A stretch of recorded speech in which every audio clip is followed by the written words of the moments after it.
Hello.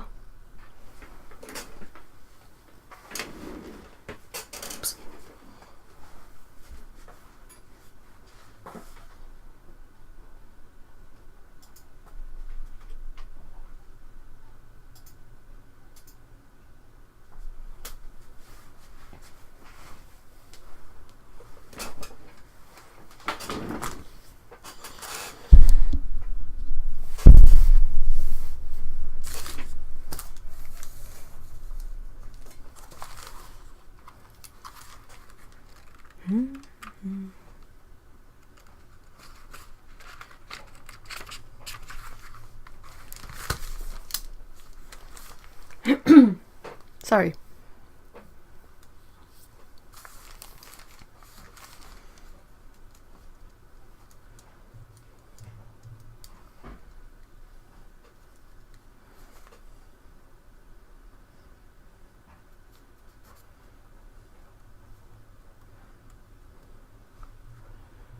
This is eerily quiet. Hey, San, hi.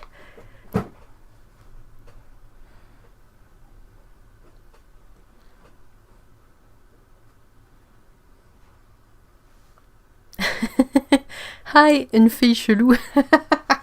That's a funny name.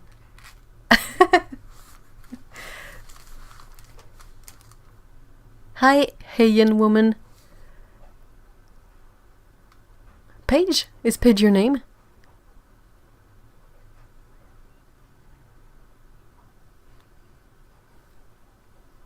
Can you guys hear me? Just to be sure.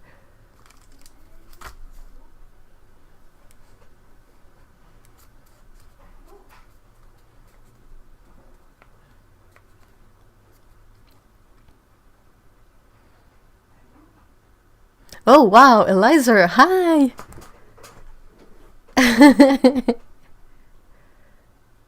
Okay, I'll try to remember that page. How is everyone this weekend?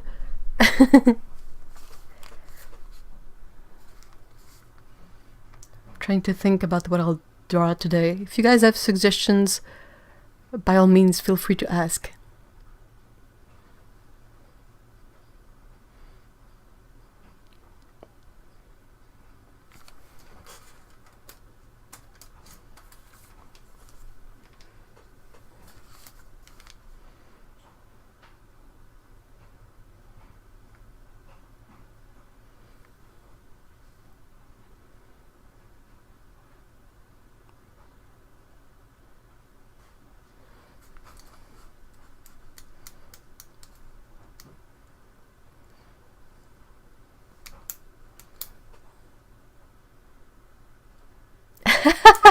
I pronounced Heian woman amazing.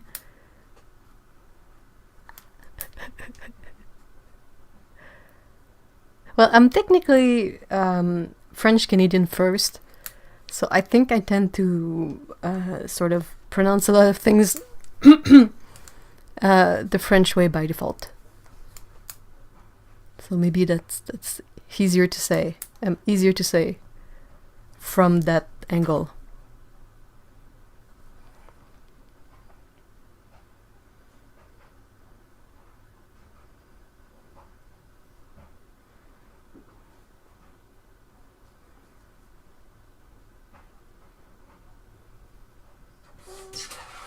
Oh my god. Hello Pico. Qu'est-ce que tu fais? Hold on. Cat emergency. Oh yeah, that's why it sounded familiar. Au revoir Pico. C'est juste d'ouvrir la porte, hein. Bye.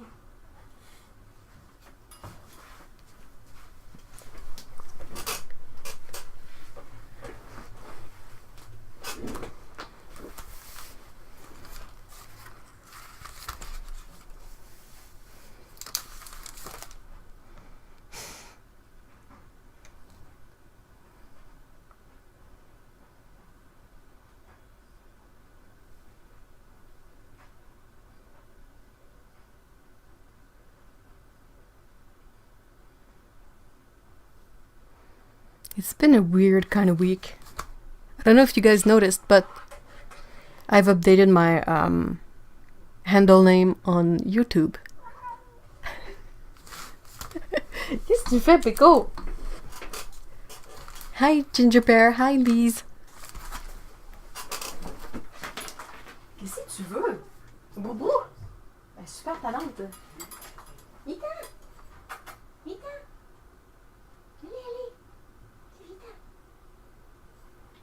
Espèce de truc.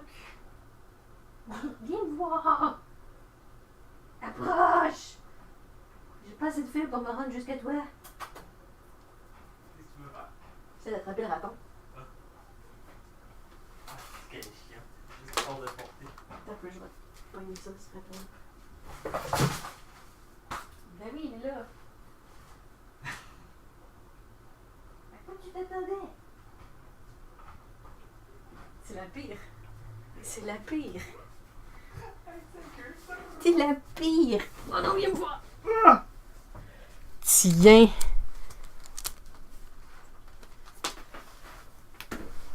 That was the annoying thing.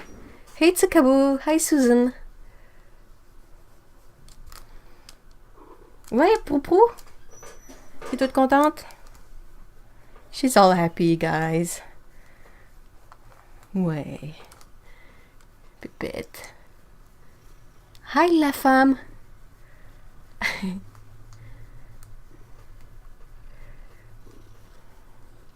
Yep, that's a cat. That's Pecco the cat. She's purring. She's super happy.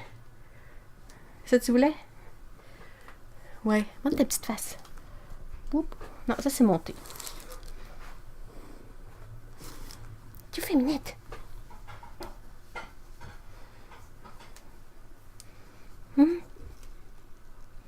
Et propos.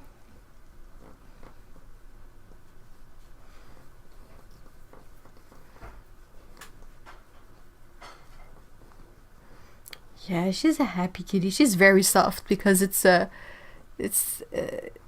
we are going toward winter and snow and all of that, so they are becoming super fluffy with the winter coats. Even if they don't go outside, they still change coat because it still gets a bit colder in the apartment. It goes from being like around 26 to being around 16. Bye, Pecco! And that was Pecco. Tu veux sortir? Au revoir.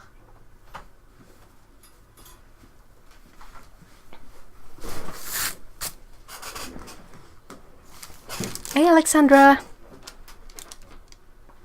Oh, that's great, Tsukaboo. I'm glad the puppies are getting used to their routine. Oh my gosh. Oh no, San. It's funny in a not actually funny way how periods always fall at the worst moment possible. Like, I always check my like many months in advance because nowadays you can sort of plan these with apps and calendars and all of that. And I always check like, is it gonna be on Christmas? Is it gonna be on, when is it gonna be? It's always a bother at some point. I mean, it's 25% of the time. I mean, come on. Bleh. I hope you'll feel better soon, son, and that really sucks about the medication. Can you eat anyway, even if you don't feel hunger? Or does it just get gross? Oh yeah, Florida, you have it hot. Yikes. Hey, Val. Where are you at, Susan? It's finally getting cold here. I'm not super good with hot weather, but I quite enjoy around 15 to 10 degrees Celsius.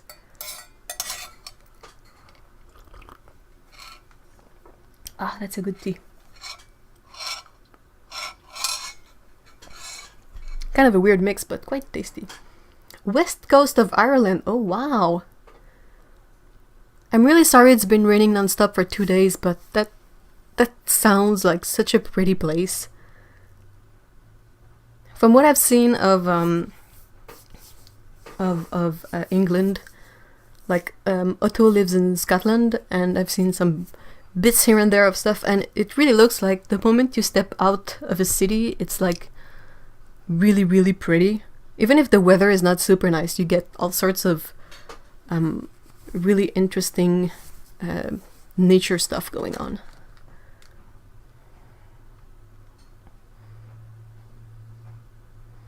Oh my gosh. Yeah, it's Kaboo, that's right. That's a good side to taking an oral contraceptive.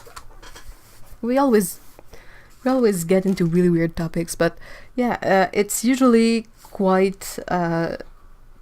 if the dosage is good, it's strong enough that it will take over the schedule.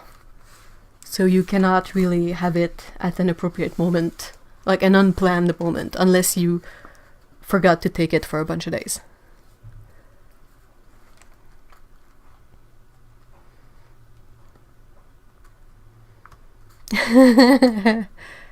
That's what I heard too, Susan. Like, there's a lot of rain, but for some reason Scotland doesn't see as much rain as the rest of the Great Britain and all of that. So I'm like, Personally, I prefer rain to sun.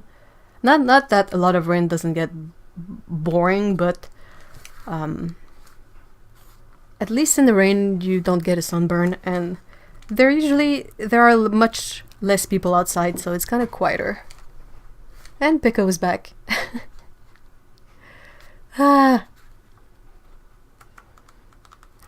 We are having record heat. That's terrible.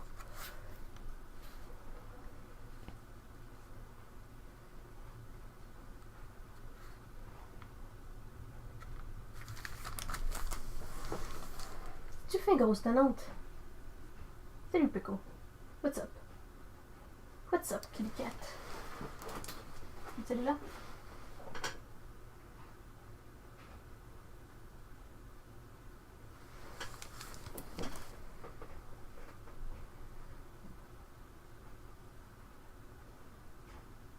Vampire friends. Exactly. I mean, if I knew that I lived in a place that has a lot of rain, I would be all decked out for rain. I would have like a super raincoat, rain pants, super boots, you know, an umbrella, the full deal. So that way, if it's really, really bad, I mean, you can go out and still be prepared for it. But if it's really, really sunny, you have to put sunscreen, and that's really gnarly.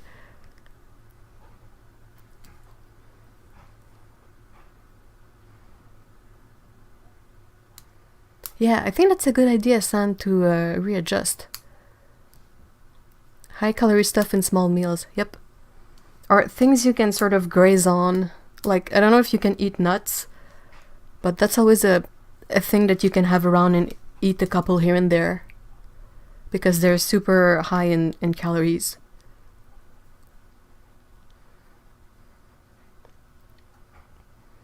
Oh, I like the dark.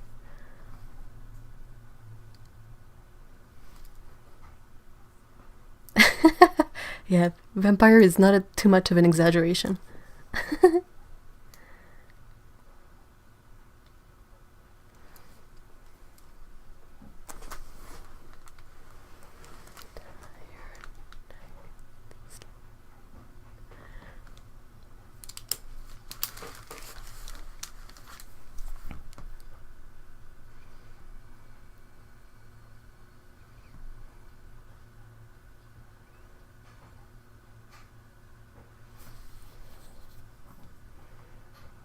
Oh no, you're all out of nuts.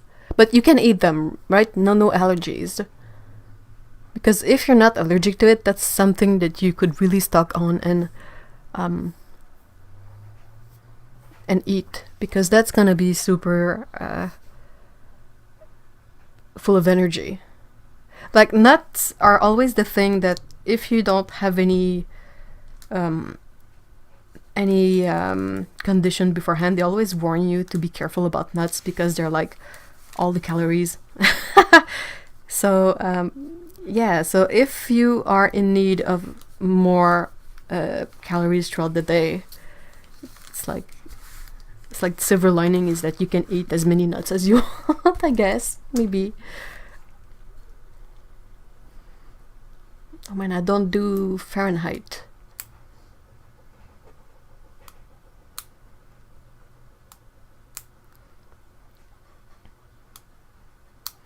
The humidity is held with the heat the less. Ugh. Heat and humidity is the worst combo that you can possibly have. Montreal gets relatively hot and relatively humid in the summer, and it's just disgusting.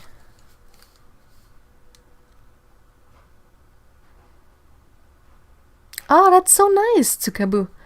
That's that's kind of awesome. How old is your brother?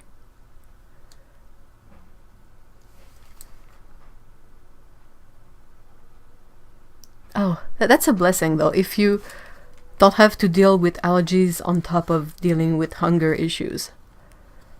I feel so bad for people with food allergies. That's such a bother. Though, that reminds me, recently, it was kind of funny because I was talking with Otto, and Otto has sort of developed many allergies like in the last few years. So it's like a period of adjustment is like when it's so many things, it's difficult to adjust. And she was telling me how she was missing pasta because pasta is either wheat or rice, and she's sort of allergic to both. And I was at the grocery store and I spotted a brand of pasta that is made from 100% corn. And I was like, huh, I wonder. So I told Otto about them, and she tried them and she told me they are really good. So I was like, huh. So we bought a package and we tried them too, and they are really, really good. I mean, they, except for the very, very minimal aftertaste of like corn, a bit like tortilla chips, it tastes just like regular pasta, and it presents like regular pasta. And I was like, whoa, that's so cool.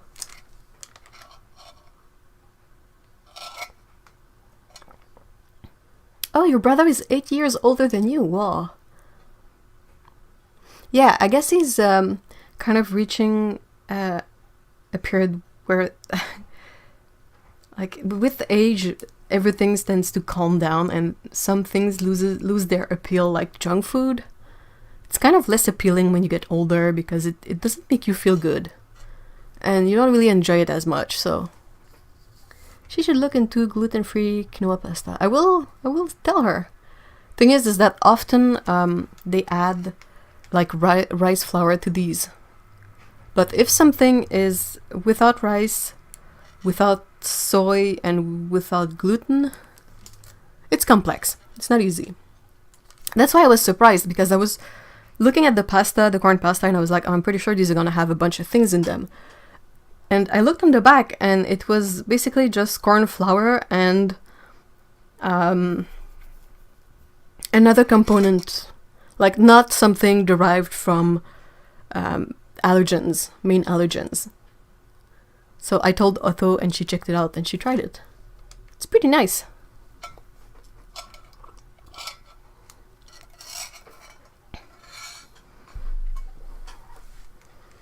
Lee says, I bought a lot of candy the other day just in case there would be children who about to celebrate Halloween. None knocked on my door, and so now I have all the candy. What did you get?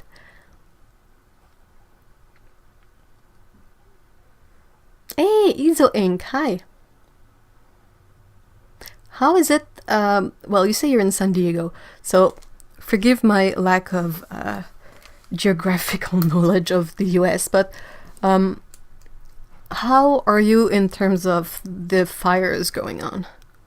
Like, do you get the smoke? What's it looking like? Because the fires look really, really bad. Has Otto tried lima bean pasta? Huh. I don't think she has, but I will definitely check it out.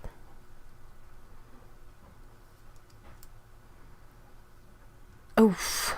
Ouch, Tsukabu. That's possibly the good thing that came out of gluten-free becoming a trend, is that people with actual celiac disease have access to a lot more options. Pricey, but still. So Iswing says, we're okay. San Diego has a really awesome fire department that uses the Navy's helicopters, so we knock out fires super quickly now. Oh my gosh. Like, if that's what it takes, that's pretty hardcore. Thank you for asking. My dad is dealing with some though. Where is your dad about?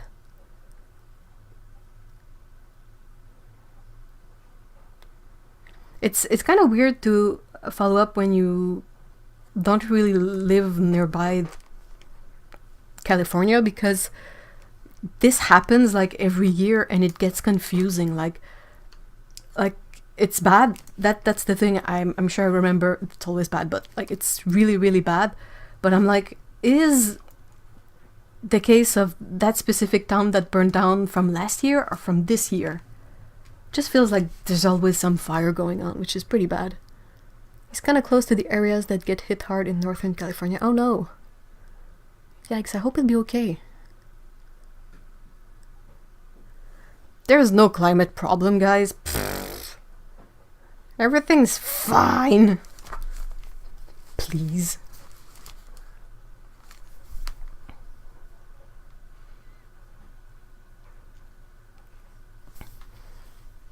I can't believe that people are still pretending that nothing's going on.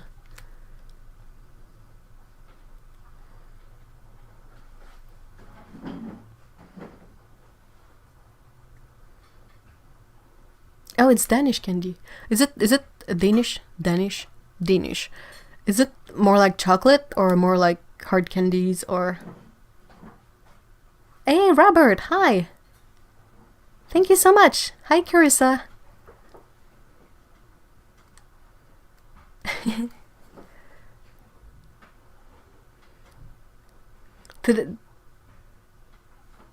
Oh my gosh.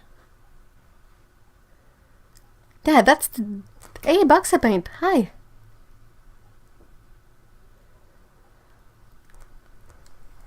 That's the thing with California too, is that it's not one of those like devoid of people states. It's full of people. And it has problems like earthquakes and fires.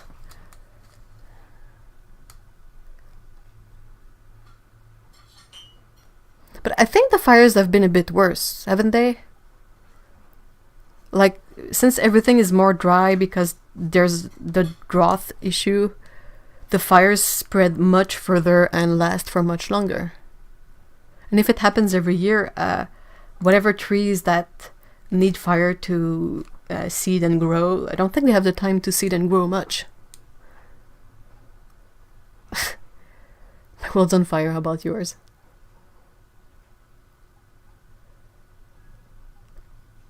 From an old Shrek song. Isn't that from All Stars? Somebody wants no. I love all the memes they did with that song. Cracks me up.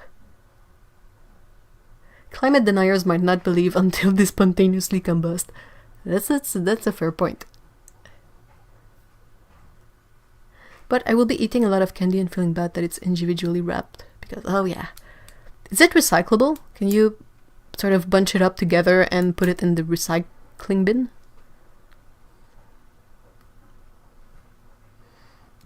My world's on fire.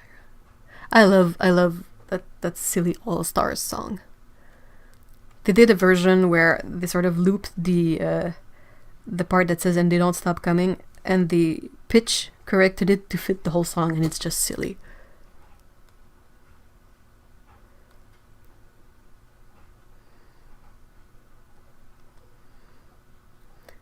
Page is saying, Florida is losing land to the rising water fast. There's no climate change. None at all. Pfft. Pfft.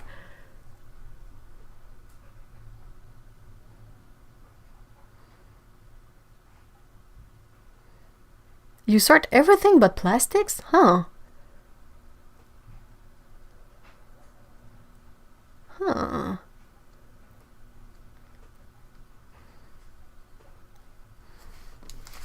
look, I drew a square. That's already, well, a rectangle. That's a thing, right? Trying to find an idea of what to doodle today.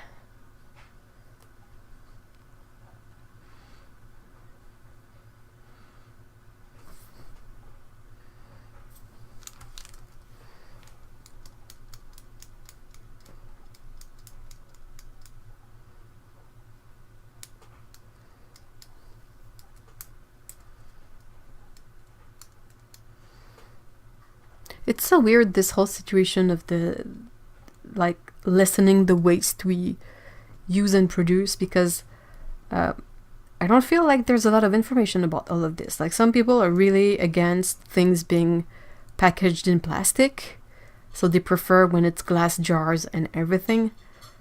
But I'm pretty sure there's a shortage of sand, and sand is like the primary resource that you use to create glass. So unless it's recycled glass or recycled plastic, I think they're both equally bad.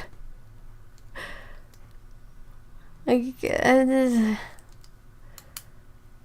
don't think there's one better than the other. Yeah, it's worrying that there's still some states in the US with no recycling funding. Other places are really, really thorough with their recycling. If you look at Japan, it's a really complex ordeal to sort the recycling. It's Fireworks Week in the UK? Huh. Why is that? Hey, Mark! Hi!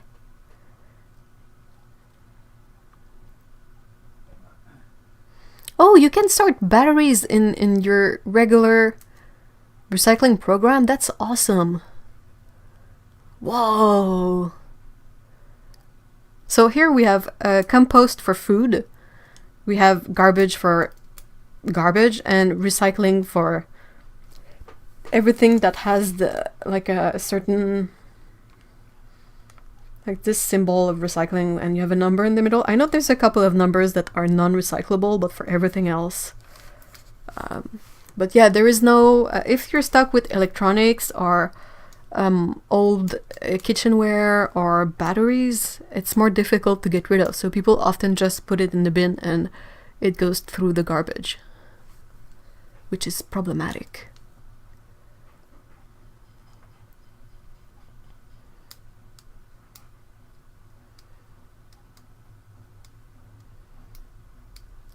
Hey, lab accident, hi!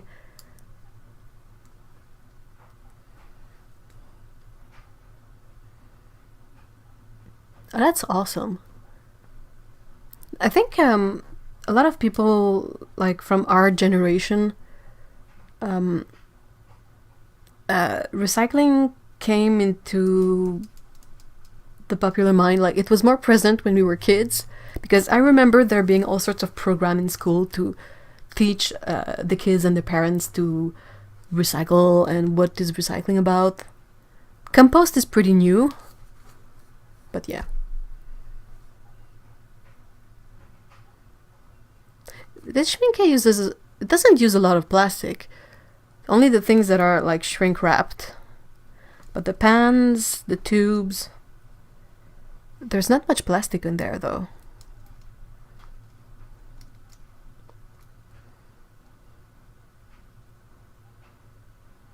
People tell me how much they love the paints, but the amount of plastics make me want to kill over. But what kind of plastic are you talking about? I don't see it. Like, if you buy pans, single pans, they're just paper and the foil and paper wrapper. If you buy tubes, it's metal. And I think if you order, like, the shops, when they order stock, the tubes, I think they come in cardboard boxes. I'm pretty sure the pans must come in cardboard boxes too.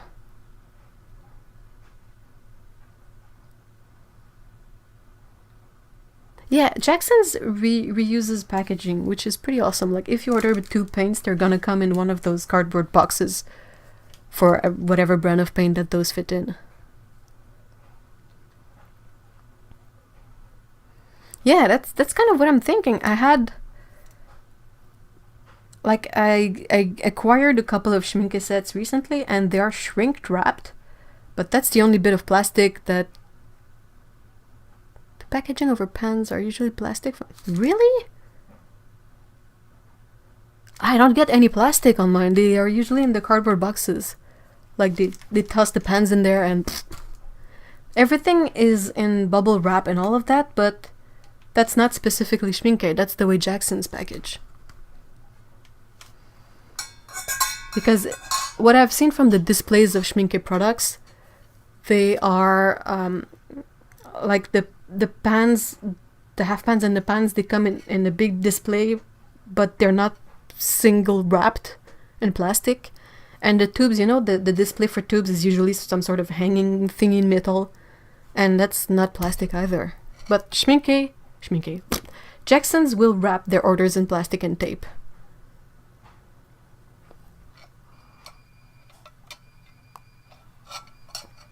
It's usually bubble wrap, tape, and cardboard.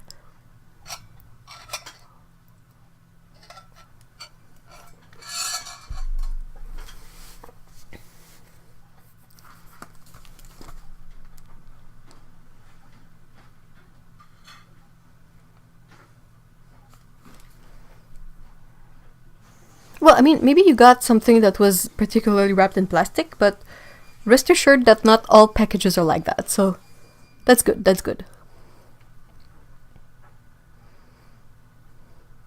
I recently got a few Jackson's watercolor tubes. They are really nice. I love French vermilion. I wonder if we'll ever know if Jackson's own watercolor is the same as Sennelier's. That's kind of the gossip.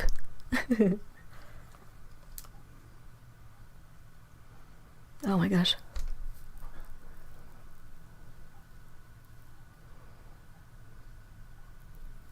You know when you order something and it feels like forever until you order it? What do you mean? Until you get it or until you order it? Sometimes when I order stuff, I'm like, oh, why is this not here yet? And I look at the date I ordered and it was like 3 days ago. And I'm like, oh, that's why.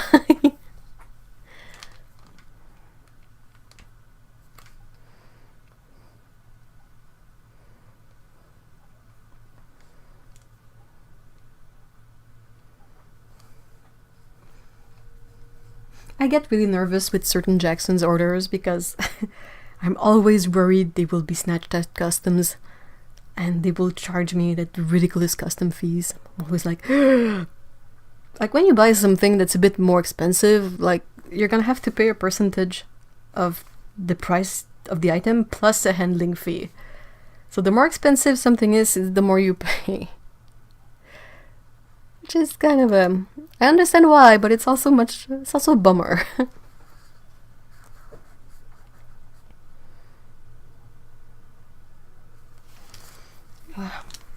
Good grief.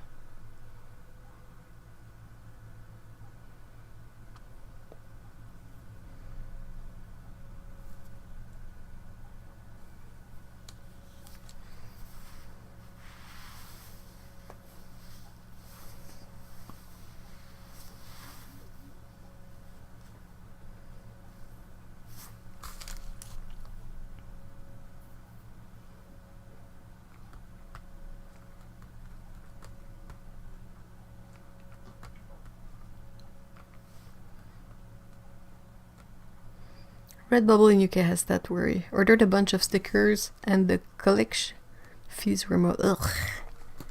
Bleh. Their shipping is super pricey, I find. Because I was looking at getting a bunch of stickers too, because Redbubble has great stickers. And, I mean, it's not a lot of content, it's stickers. It's a small piece of paper that's flat. And like, they put it in an envelope and they ship it to Canada. It shouldn't be that pricey, but it was like, how much was it?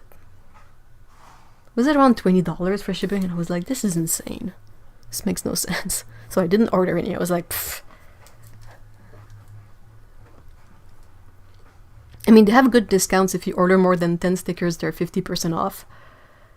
But the shipping, what? Jackson's had the best price for my paint muller. I highly recommend them. Oh, that's awesome. The post office said it was because I might resell them.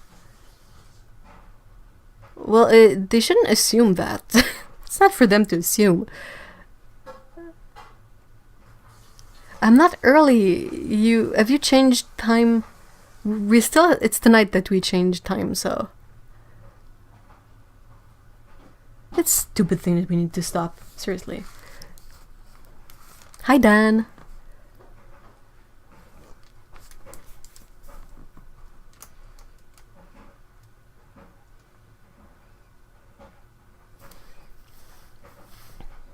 Shipping costs. Hey, Amisha! Hi! Shipping costs are approaching unaffordable. I agree. It's just crazy.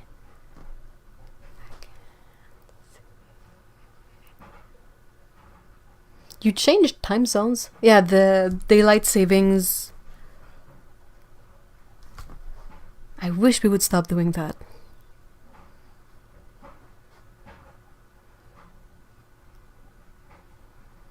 You're in the US, right, Sukabu? If Creamer from the US ships to you, I think they might have deals, so it's less expensive than it could be, so they can take care into packaging stuff really well. If I order from Creamer, I'm in Canada and I'm always worried about customs. Because pigments are expensive, so if they charge you a percentage of the total of things you bought, Creamer is not gonna lie on the receipt. They're not gonna say that I bought for $10 of pigments. So I'm always like super nervous. Used to be like with stores like JetPens, everything we would possibly order from JetPens, even if it was like just $10 worth of pencils, which with $10 worth of shipping, yay. We would get snagged at customs every single time. And the handling fee, like the basic fee you get charged, is $10. So that's like, I just want, well, that's not worth it in that case, but you basically just wanted $10 worth of pencils, and it ends up costing you like $35. You gotta really want those pencils. Oh.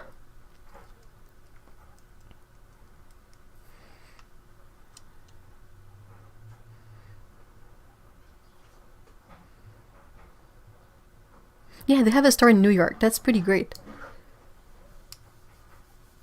Oh, wow, Amisha. Amisha says, my sweetheart lives in France, and the cheapest I can send something oversized is $15, and that's for just an envelope. That's insane. Mark says, with the time change, it gets dark at like 3:30 or 4 up there in Quebec, right? Yeah, in the shortest days of winters, you starts getting dark around those hours, yeah. Which is really depressing. Because you're like, my work day's almost over. No, it's 3:30, but it's getting dark outside. Canada shipping costs in general sucks though. It really does. Seriously. That's why I would send out more stuff to outside of Canada if I could, but it gets so expensive so fast. Hey Stevie, hi.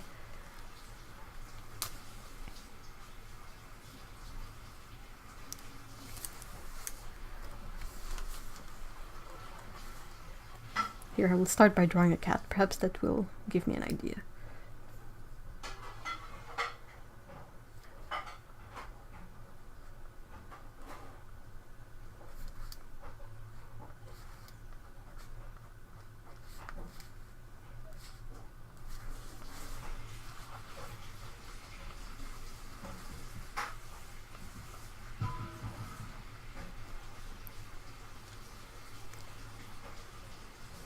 I haven't tried shipping with Chit Chats.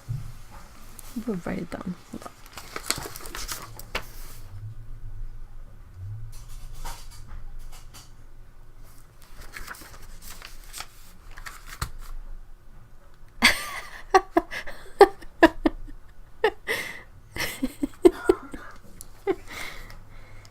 Cats is always a good place to start, isn't it? Speaking of cat, would you guys like me to set up a camera on Peko? She's with me in the studio, but She's behind me on a chair, so I can move her around and set up a camera on her. Oh, that's interesting, Eliza. I will definitely check it out. Poor Canada.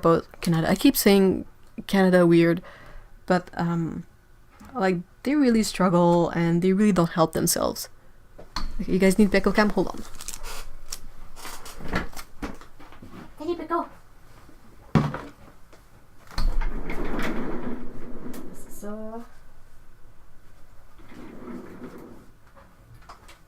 Can I squeeze that under here? Yeah. Sit down, baby.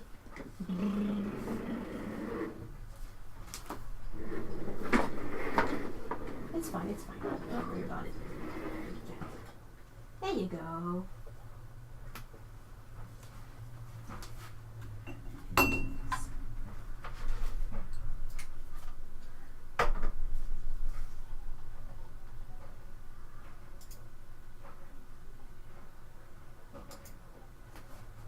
There you go.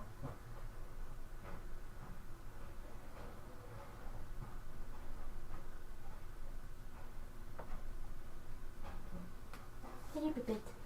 Non, tu ne voles pas ma place. C'est ma chaise.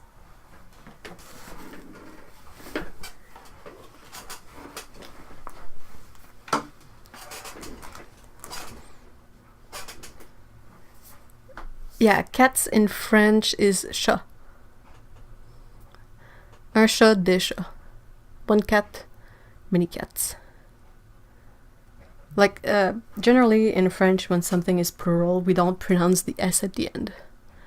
So, where you say one cat, two cats, we say un chat, deux chats, it's the same thing. But we add an S at the end too.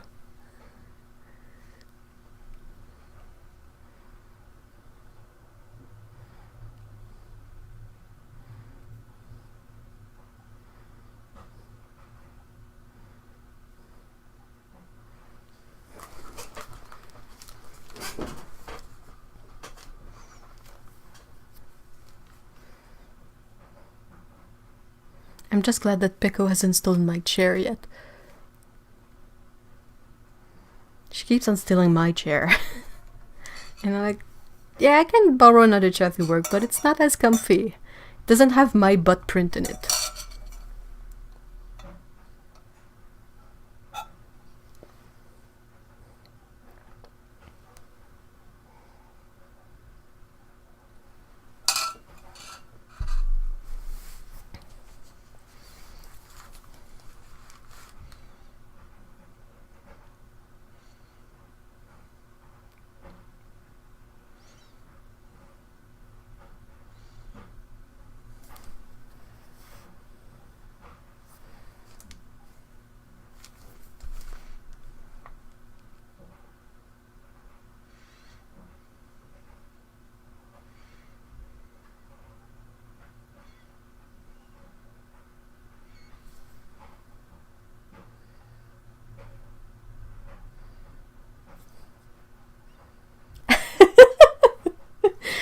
Izo Inc. says, my cat Cinnamon has developed an obsession with having stuffed animals on the bed.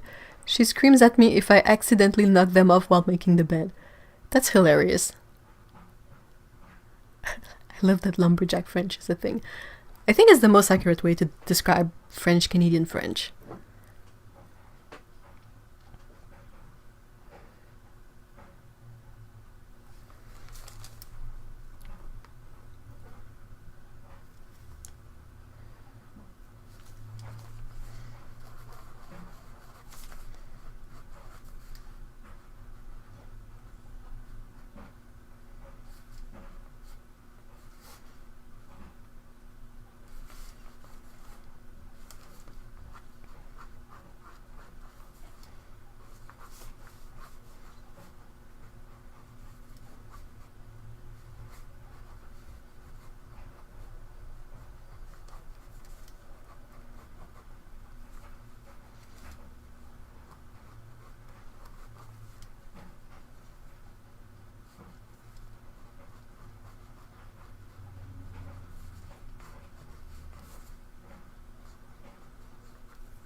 She's a 16-year-old baby. She gets to do whatever she wants, to be honest. She's a tortie, which explains a lot about her. It does indeed.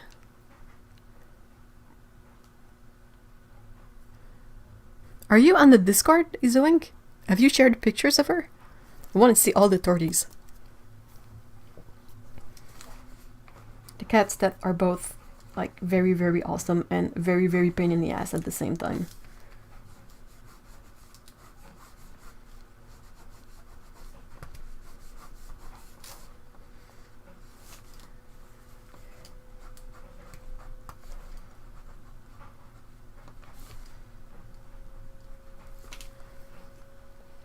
Yay, awesome!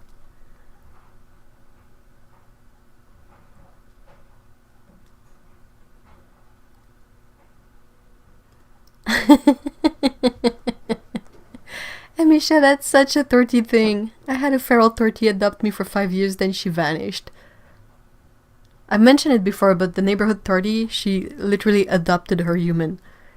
She chose that guy. She was like, you are my human.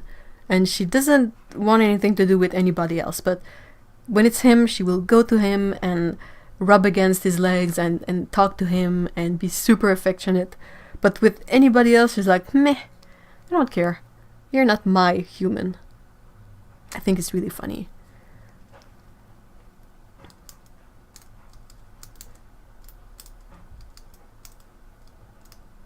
Oh no, Bugsapane, that's a bummer. Hi, Nancy. If you guys don't know what Discord is, this is I will plug it. It's a chat server kind of thing where you create an account and you can just take part in discussions over there. And that's how we sort of keep discussions and talk going during the week. And we also share all kinds of whether it's painting tips, deals, cat pictures, or whether you feel sort of bummed out and you want to like vent and express it. We have a space for that too. It's free, so if you are curious about it, you can check it. There's a link in the description under there.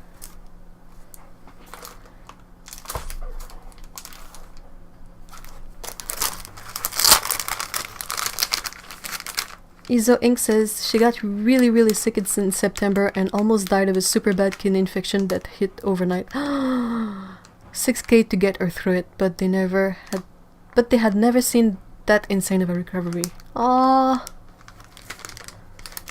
My gosh, I'm glad she's better. That's terrifying. Oh my gosh. Cats are such a nerve-wracking pet to own because they absolutely don't show pain. Like, never. So, whenever you get to a point where your pet will show pain, if it's a cat, it's because it's gone super duper far.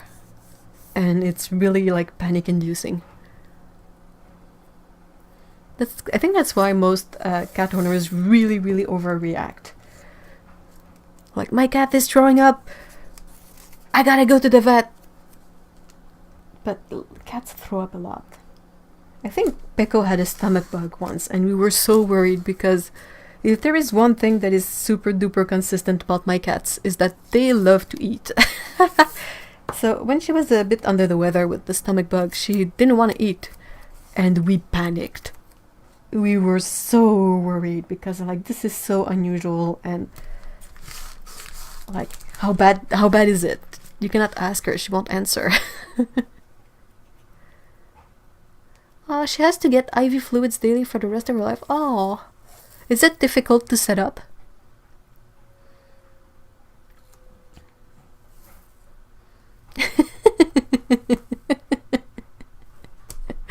Oh my gosh, Paige, that's I can totally relate to that. My tortie does the same.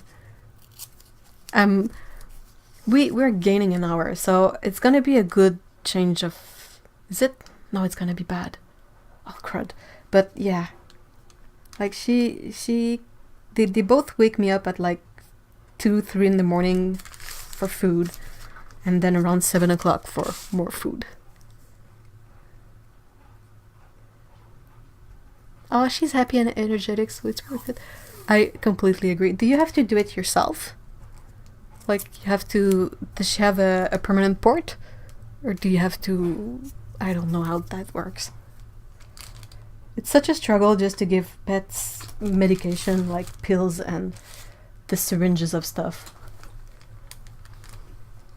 Oh, I'm so looking forward to seeing pictures of her. What's her name? I saw, Amisha, that you said the tortie was named Poof because she would like disappear really quickly. That's really cute.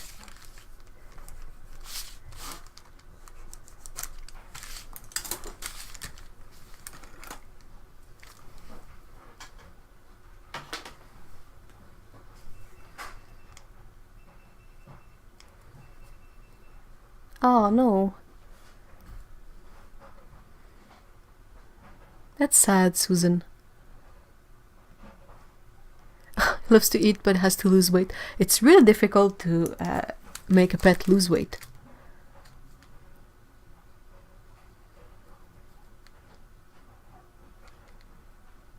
Oh, yikes, Buxapine, that's bad. Oh, Cinnamon, that's right. Duh. Sorry.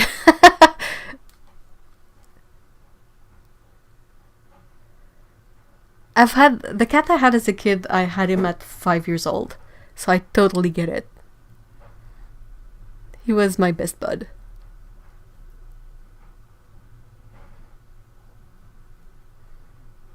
Oh my gosh, Buxapine.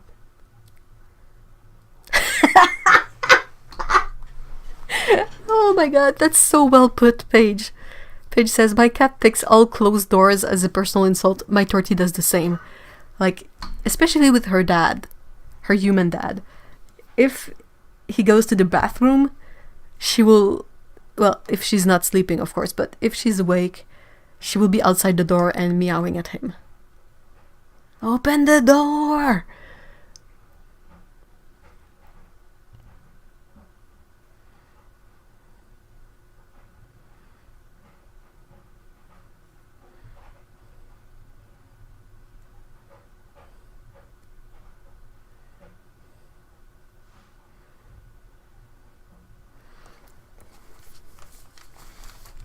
So, what I'm going to try to doodle is inspired by what Lise said earlier about being stuck with all the leftover candies from Halloween. So I think I will try and draw this cat watching TV and eating from the bowl of candy. Oh really, Pico? Okay. Okay.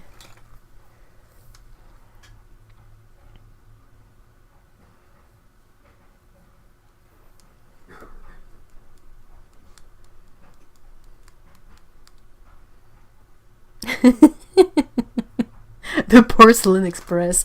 Oh, that's a really nice way of putting it.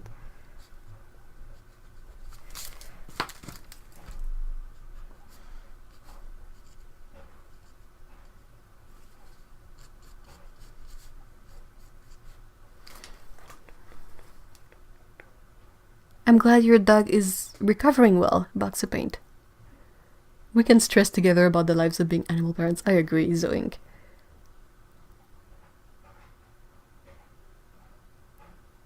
Oh my gosh, wow. That's pretty surprising, Tsukabu.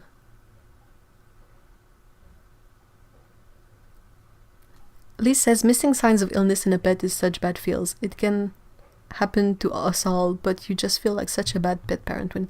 I agree. And there's so many things that are difficult to catch. Like one of my friend, it's really sad, but her cat, she was not feeling super great, but they didn't notice because it was a cat that didn't like to be picked up and that was insanely floofy.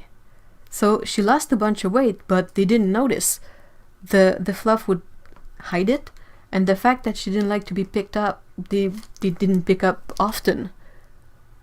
So it happened and they didn't really notice, and when they noticed, it was already kind of bad. And that's so sad, but that's how they work.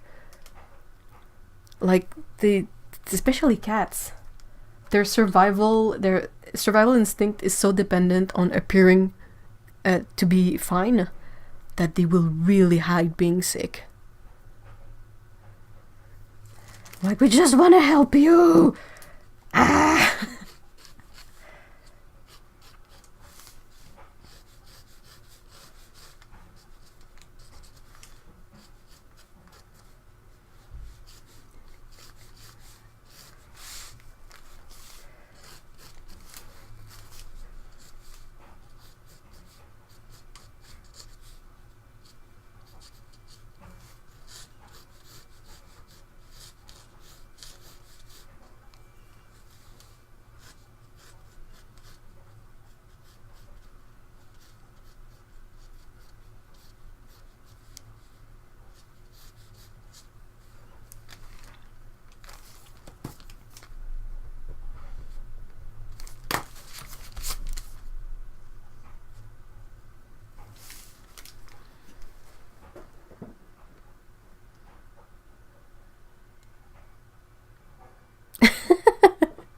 Oh no, Stevie, that has to be so nerve-wracking.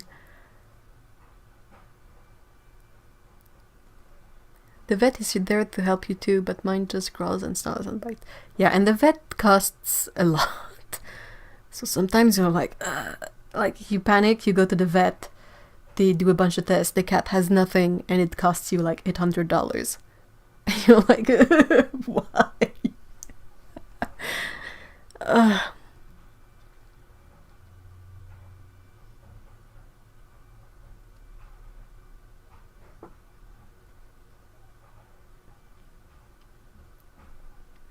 Oh no, Lise.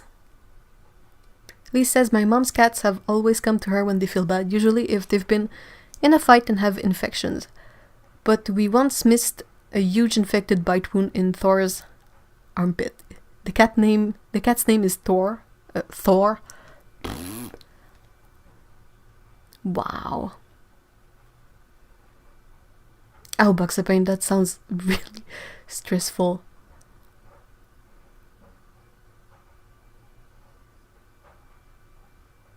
My uncle's cat, Dave. That's such a funny name for a cat. I love it. Was rescued and did not leave the house until he was very old and going downhill. My uncle made an appointment with the vet, but somehow Dave got out and was never seen again. That's another thing, like some cats, they know.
San says maybe one day we can monitor cats' health better with new technology.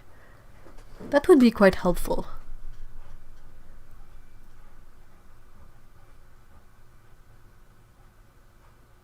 I don't think we can insure the pets here.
Whoa, your cat had E. coli.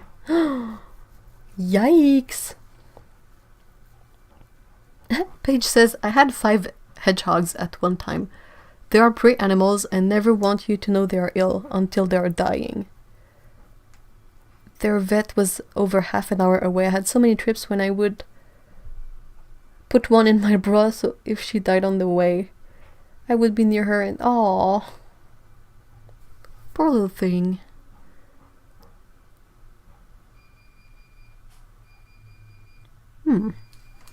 I'll make a note about pet insurance. Just...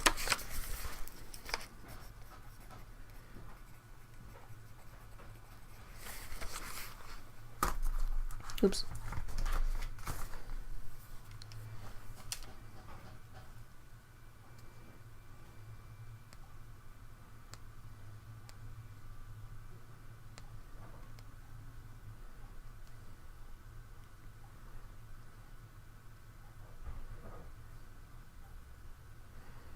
Misha says my uncle had great cat names. Adolphe, yes, because of his markings. Oh no. Agnès, aka Aganagnes. Dave and Ferg. Oh my gosh, Ferg. Aw, Dan, you shouldn't do that. That's so difficult to get to the pet store and look at the pets because you want to like bring them all home.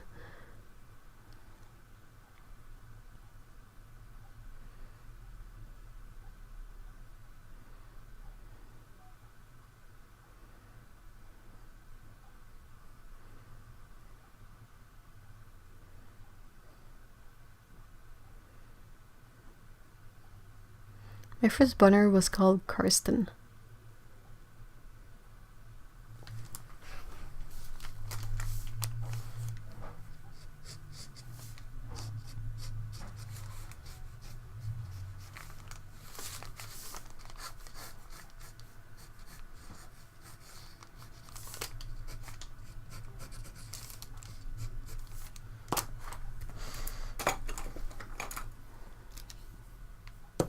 Oof.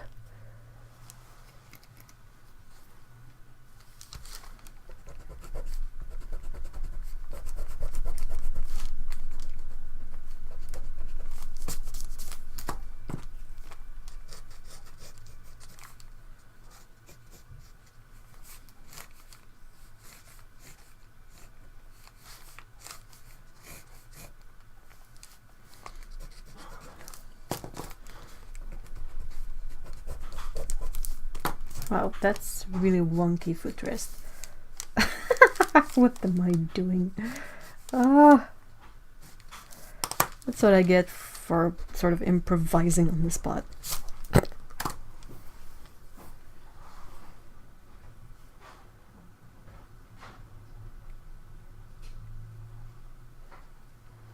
Hey, Jennifer, hi. My cats are named Twinkle and Starla. Aww.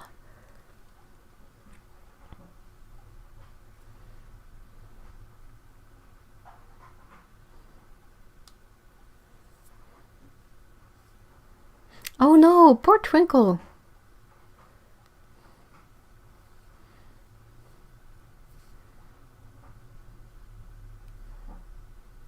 Aw, that's adorable.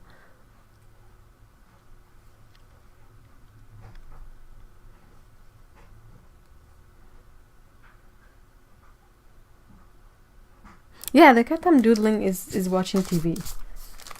That's what I'm trying to sort of draw here, but it's kind of wonky a lot. Okay. Really, really improvise the perspective and it kind of shows.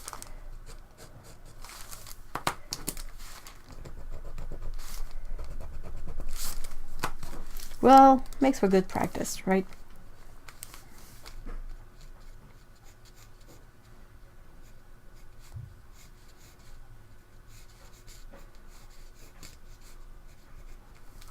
Do you guys remember when TV remotes were really square?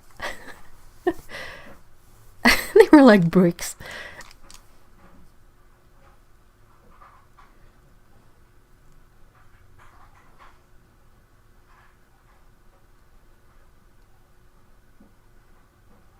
Speaking of Scotland, has anyone spoken to Otto lately?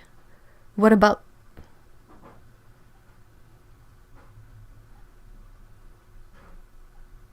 Just like the old phones. Yeah, the old phones were bricks too. But the real bricks were the old cell phones. But do you guys remember the old... Maybe if you're too young you won't remember, but the old rotator phones? You know, the one that had the dial that was on a circle and you had to ding ding ding ding ding ding ding every number. Those were some heavy phones too.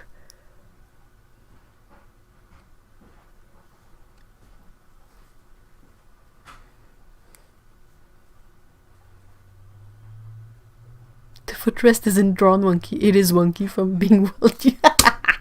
Alright. Is she doing okay? Yeah, she's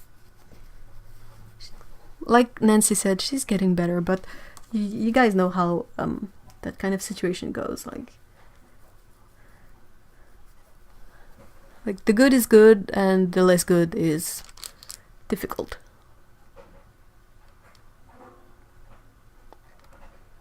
I had one of those rotating phones thingy. Otto is on hiatus on YouTube until she feels like creating stuff again. She's been quite open about her bipolar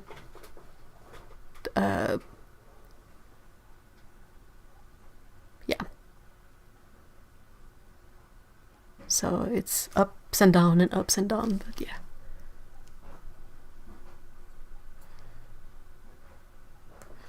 I hope she gets a hub soon, because no one likes when their friends are feeling down, right? And it's not fun for them to feel down either.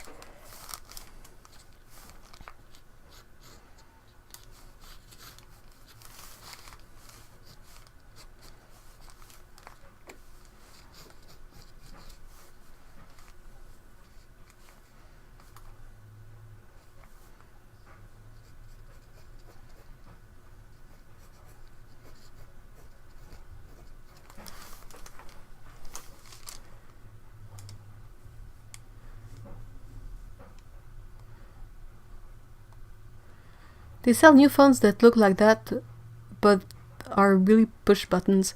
What a shame. I would love to have a really old rotary phone. The sound of those, like, you have to... And it would go back like ding ding ding ding ding. I don't remember the exact sounds, but it was pretty typical.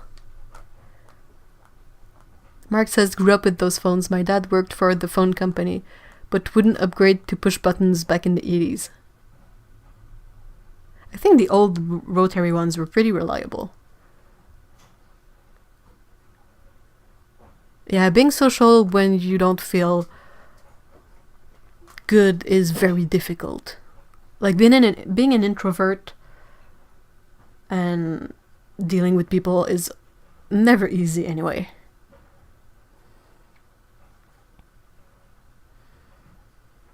Oh. My sounds are 1000%.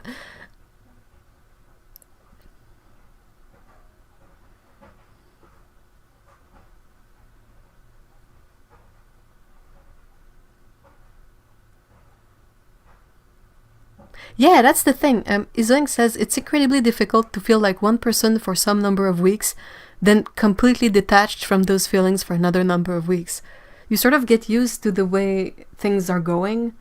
Like, say you feel productive, so you're used to being able to do stuff. And then when it shifts, you have to cope with the fact that everything is different again. And what you used to be able to do, now it's much more difficult to do. So it's an incredibly taxing shift all the time. Aw. Ah, they're not working anymore. Darn it. Ah, that's a shame. I really loved... I don't know why I keep such a good memory of it, but the physical action of putting the finger in the hole of the wheel and swinging it around, that was super fun. I don't know why.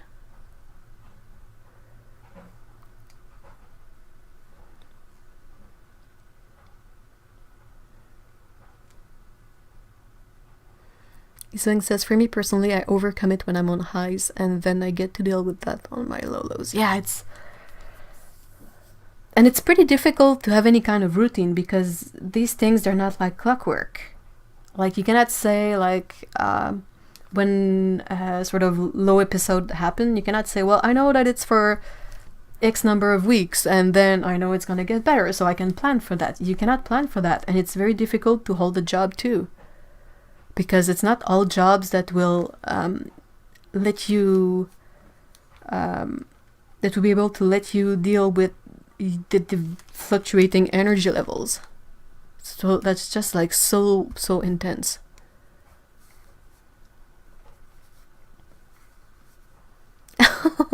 Oh no, Izoink, I hope you find a way to better manage high you.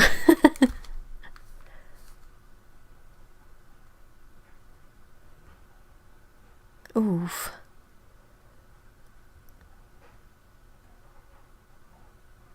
I think a lot of us understand a lot about these ups and downs and fluctuating moods, because we all have experiences of them, either firsthand or through people we know, so it's much easier to empathize with it when you experienced it.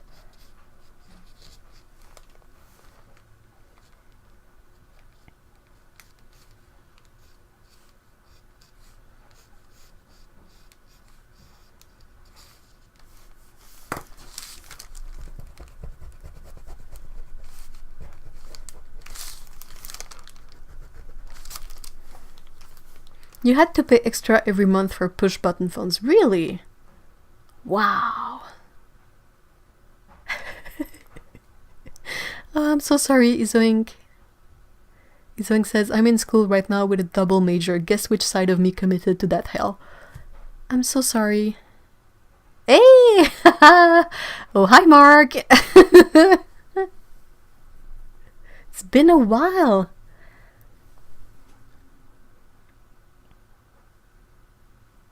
I think we owe a lot about people being more aware of what bipolar is through people like Carrie Fisher and Stephen Fry, who've spoken really openly about their issues dealing with that. Especially Carrie Fisher. She was no holds barred. Like, she would talk about it, and she was really, really open about it. And I know a lot of people, a lot of my other friends, they've said that they owe her a lot, because seeing her being so open about her mental illness has made them accept theirs better. So I think that's pretty awesome. Yeah, I agree. Tsukabu says, I always try to tell my friends that there is no shame in seeking help for mental illness.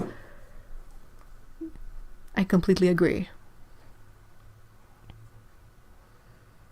That's why I don't even feel shy about talking about this stuff, about my struggles or whatever. It's just part of life. It's not something to be ashamed of or to feel bad about. It's just the situation, and you deal with it and you feel better. Possibly. What have you been up to, Mark? It's been a while.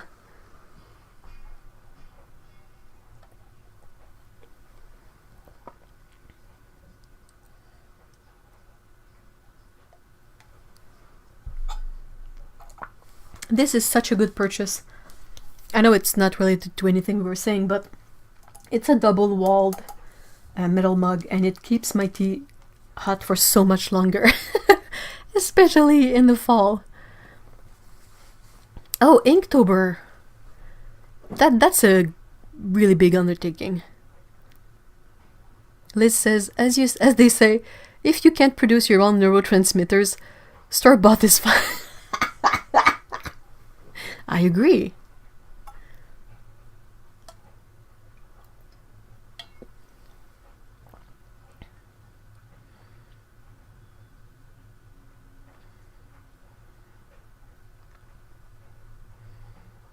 Yeah, it has cats on it too. Because, heh, you guys know me. I saw the cats and I was like, yep, I need this. And it's big, like it holds a lot of drink.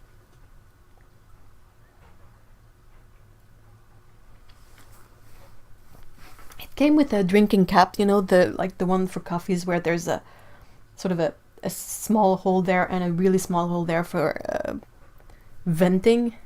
And you can, but the cap was a bit broken and I didn't want to send it back because I'm like, I don't really need the cap, I just need the mug. So I tossed the cap and kept the mug.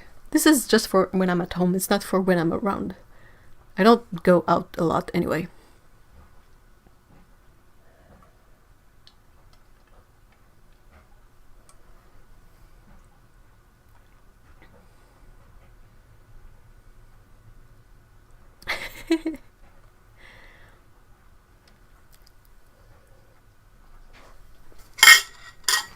Here, check the cats. I finished my tea, so.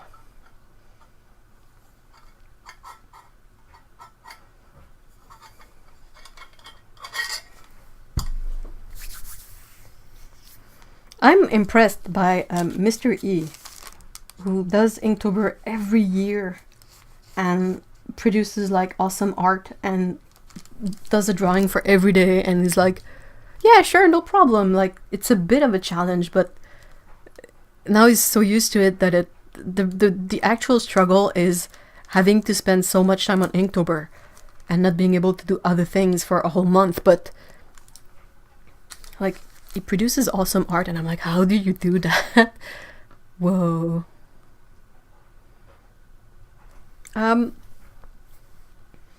This mug is by Swell. S''WELL. It might be a bit expensive, but if you check the Patagonia website, Mark, they have a really nice like coffee mug that's double walled and has a really awesome cap on it. It's possibly a bit expensive, but it's the kind of mug you have forever, so. I got it from a Canadian website.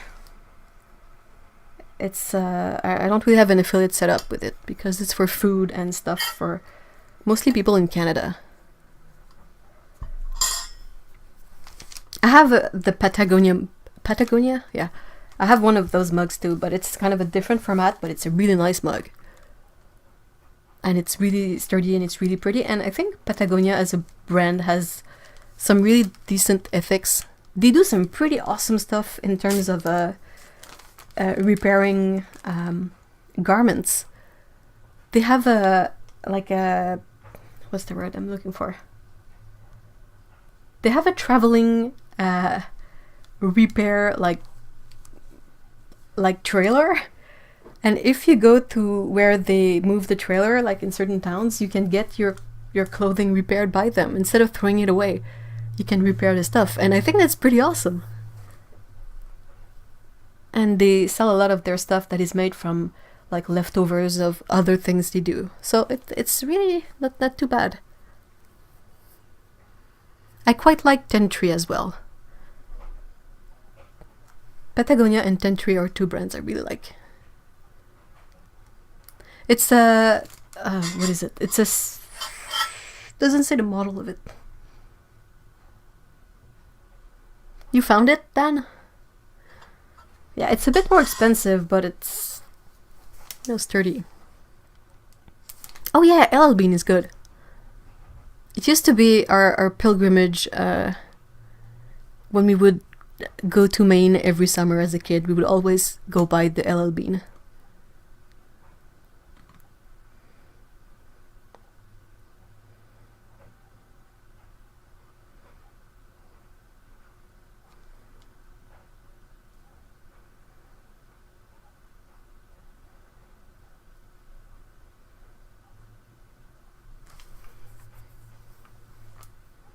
I need to set up more moderators on on the chat. Oh yeah, trip to Maine. Maine has like the big LL Bean headquarters. LL Bean is basically, if you don't know what that store is, it's a huge store for everything outdoorsy. It goes from like canoes to, well, hunting gear, which is not something I'm super hyped about, but fishing gear. They have like winter gear, they have camping gear, and they also have all kinds of, you know, sort of really standard clothing.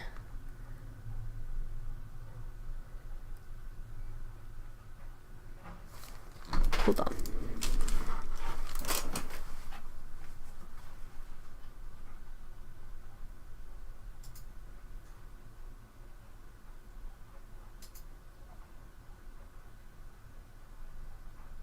Did that work? I tried to... Oh yeah, it worked. Awesome. No, you don't need to be moderated, but for sharing links, I think it's only moderators who can, so...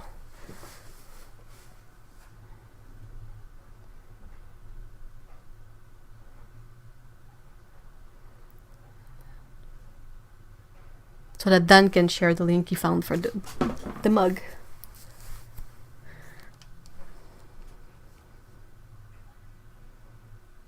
Oh, wow. One of your kids is in the army. Mark, that's pretty intense.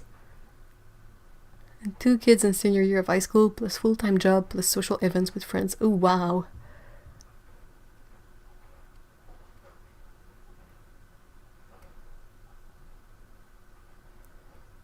We're a silly group. We're not very naughty.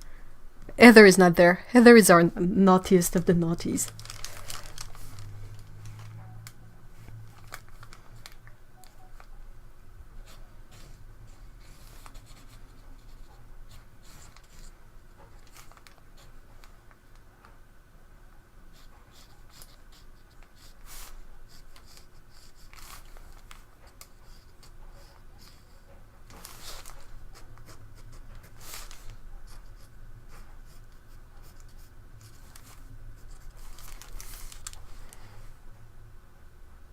Aww. No, Dan, it just means you can share links.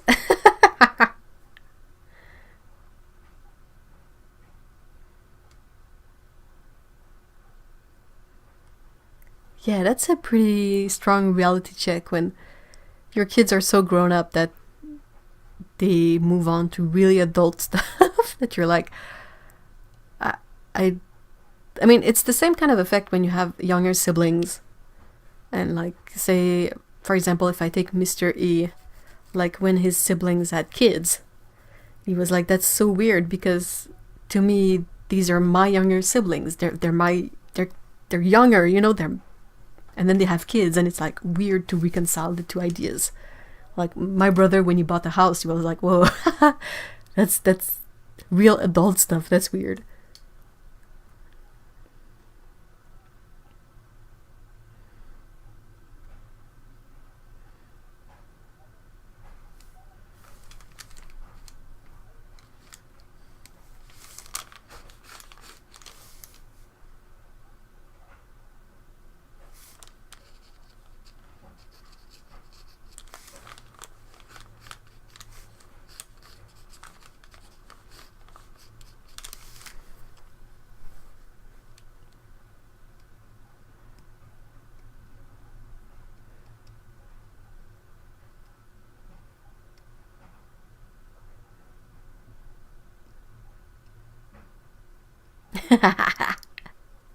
Seems like you have quite a big age gap between you and your brother, Tsukabu. Ah, yeah, you told us earlier. Was it 8 years? That's kind of enough time to be on really 2 different headspace. I'm very old! Sorry. I will never tire of doing the old person voice. I'm between 35 and 40, let's say. It's really weird because I don't feel that I don't feel like that's a number that represents me. And I have friends that aren't like my age or a bit older, and like even when they tell me how old they are, I'm like, nah. Like we're all like 30 something going on, I don't know, 17. It's like, yeah, sure, we are pretty mature for like all the really adult stuff like taxes and bills and all of that, but for everything else, yeah.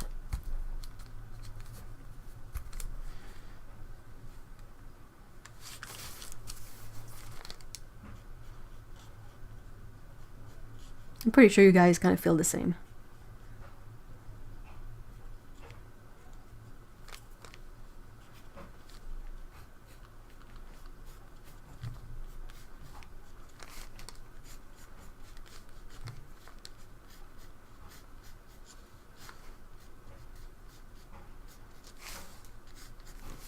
I'm smudging this so much. It's not gonna change anything because I will ink it, but it's so smudgy at the moment.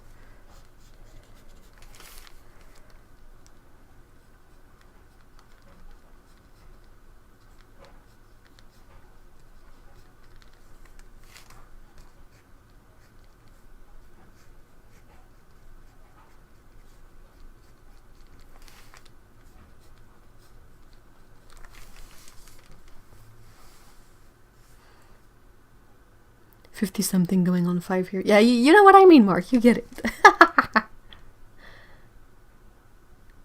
I'm a bit old. Oh no.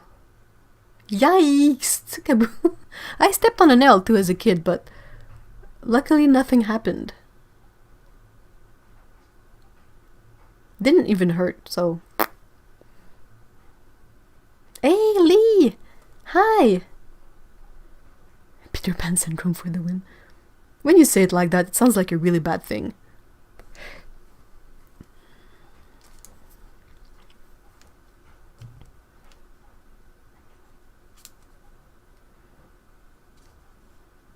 Oh yeah, on the internet, like especially in a community that has an interest that is absolutely not related to age, it's really, really not important how old everybody is.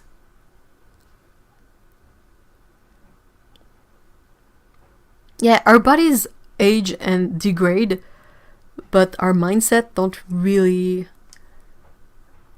Like, I don't know when do you reach the point where you dress in white pants and colorful patterned shirts and have like hair that looks like a poodle? When does that happen? Because yeah, I think I'm gonna be wearing my Nirvana t-shirts when I'm very, very old. Like, I don't see why we should stop doing that.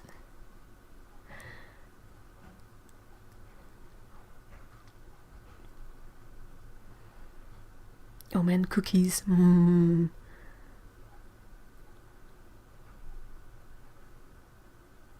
That I did the same thing, Tsukaboo. That's really funny. I stepped on a board that had a nail poking out, and it went through my... I was doing horseback riding lessons, and it was like kind of a big pile of whatever at the end of a field, and I stepped on it, and it stuck to my shoe, and I thought it was hilarious because I was walking with the plank like stuck to my shoe. Then I removed the plank, and I was like, oh, there was a nail. So I removed my shoe, removed my sock, and there was kind of a puncture hole in my foot, but no pain, no blood, no nothing. And everybody was like, oh, did you get your tetanus shot? Are you... And I'm like, I'm gonna be fine. So I guess I got lucky.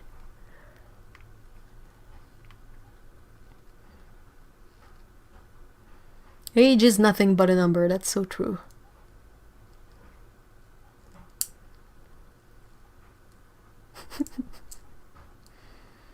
Oh, Mark asks a really good question. How has your family embraced your art life? When I was young, my family was horrified. But when it became a paying career, they were happy. Well, it's not like they had much of a choice, right? Like, they never really pressured me into... Well, they never really pressured me into doing much of anything, except getting good grades. And then I got to college and I started in graphic design, and it really wasn't my thing. That was miserable. Both Mr. E and I went into graphic design and we both hated it. It really wasn't for us, like that. You don't really draw as much, and we wanted to draw. And yeah, so that was kind of difficult. And yeah, I don't think my parents possibly really grasp what I'm doing. They're mostly about like, are you okay? Do you, well, not even that.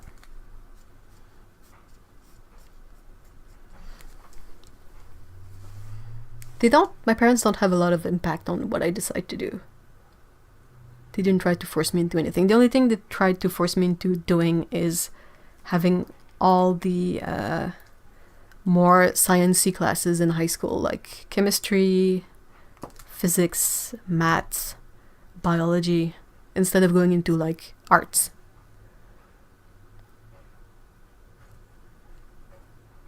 Mark says, my family tried to force me to go into computer programming, which was the hot thing back in the early 80s. I think it's still quite a good field right now. You have to keep up with it, but I think that people I know who are in computer programming have good jobs.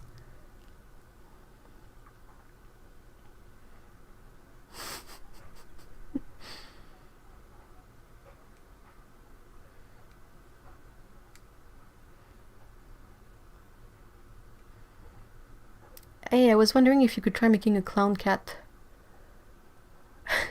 I'm kind of not that big into clowns.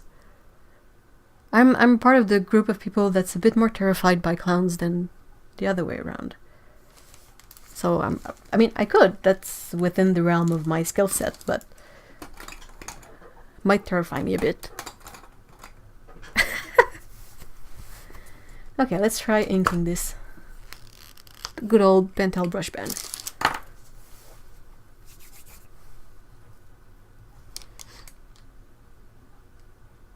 That's the thing, though. It's kind of a really weird thing that we got going with arts. Because, like, if you go to school for art, there's a really strong chance that it's gonna discourage you from doing art. But if you go to school for anything else, all you're gonna want to do is art. So it's a... Oh, I agree with you, Dan. Dan says the only clown I like is Bianca Del Rio. That's a good one. That's a solid read. I love Bianca.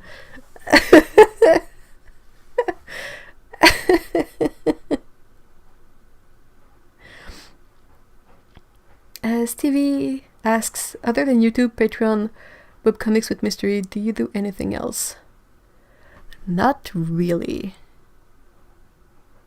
Not saying that that's a good thing. Perhaps like my income is telling me that I need to think of something or to push something a bit further, but yeah. I mean, I used to work, like, have contractual jobs in the animation industry. That's what I used to do. But yeah, I decided to try something else. Here, post it.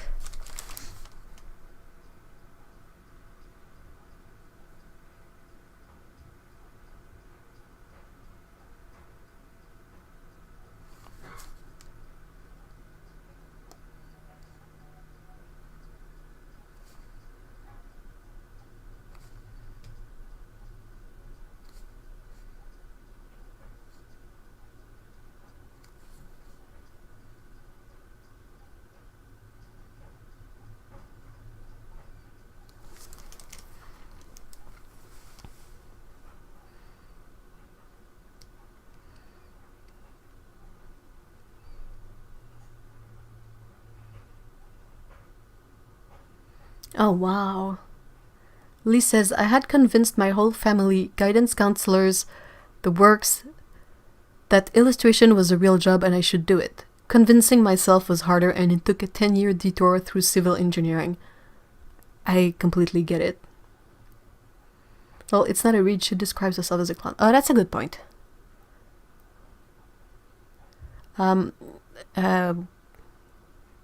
Trixie Mattel also is a good clown.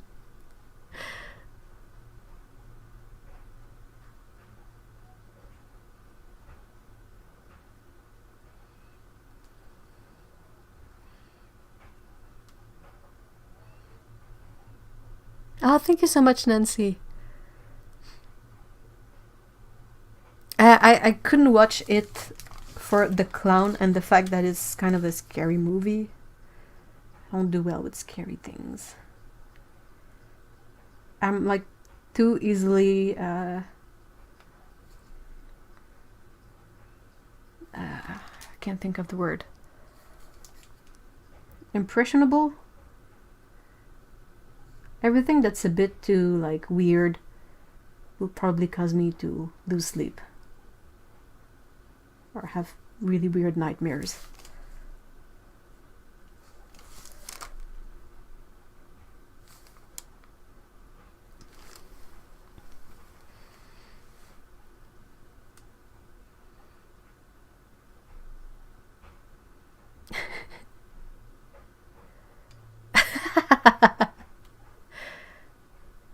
Yeah, what you see is basically what there is.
What's your what is you guys as Hogwarts house? I'm curious. How do I pronounce my name? Well, the pronunciation I'm the most familiar with is the French pronunciation, so Eve. But I know that in English it's Eve, so I kind of try to keep both in my brain. Hey, Ralvin, hi. Your brain is still on clowns. And tonight on the runway serving you Ronald McDonald realness. Oh my gosh. Yes. I'm surprised. I can't think if that has happened yet. And I'm surprised it hasn't.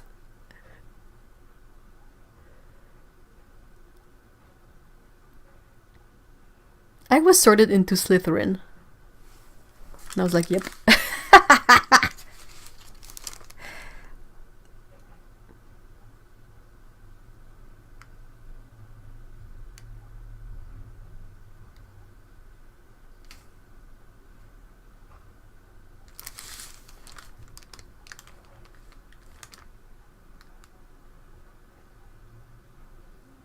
My imagination is really easily triggered. And everything that's a bit sort of like with the horror movies, when they do something that's close to reality but just a bit off, that's when it makes the biggest impression on me, and that's the kind of stuff that messes up my dreams and my nightmares.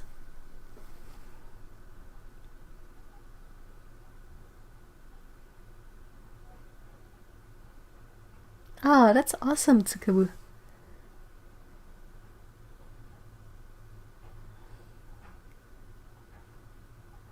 Well, that's the thing. Like, most bad guys come from the Slytherin house, but being in the Slytherin house doesn't necessarily make you a bad guy.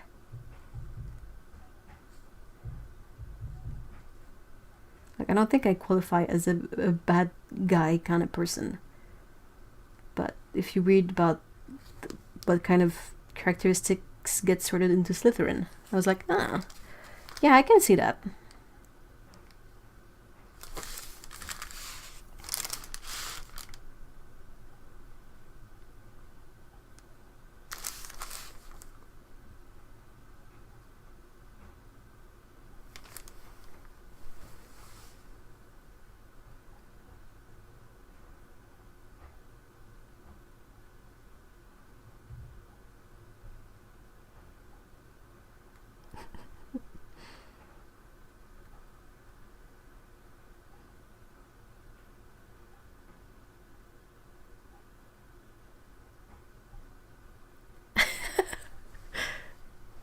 I don't know then. Perhaps you're braver than you think.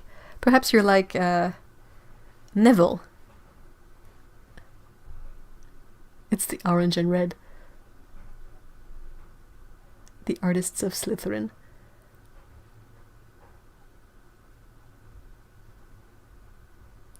You barely get nightmares. Oh, that's fortunate. I could really do without the weird dreams and nightmares. Because that's the weird thing, like the dreams, sometimes they are so not necessarily separate from reality at the moment of experiencing the dream, that when I wake up, sometimes I get confused, like what is actually real and what was from a dream.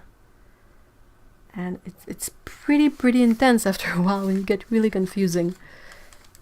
Like,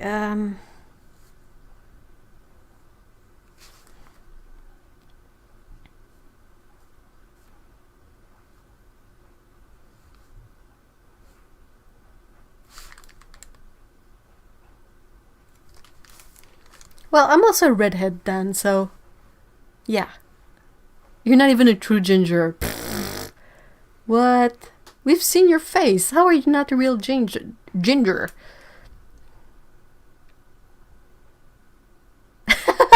Lee says I'd be a muggle 100%.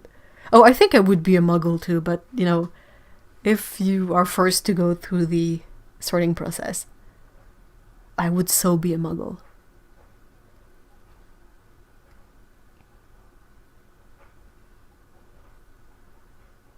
Yeah, déjà vu is one thing. That's weird. But the, sometimes like the stuff in dreams is so, it's either so benign or it's either feels so normal in the dream that when you wake up, it's not really clear if that's a real thing that happened in the last few days or if you dreamed it. And that gets really weird.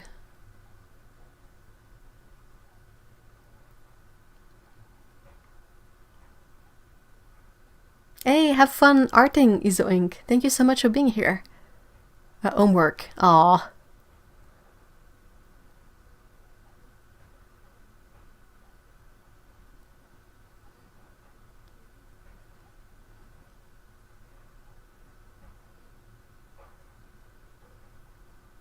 Oh, you dyed your hair. Is it ginger naturally or is it another color? Or was the ginger the dye? I was listening in a few years back. I don't have anything wrong to say about orange. I think Otto doesn't really like orange as a color. I have nothing against it. I love all the colors. All of them.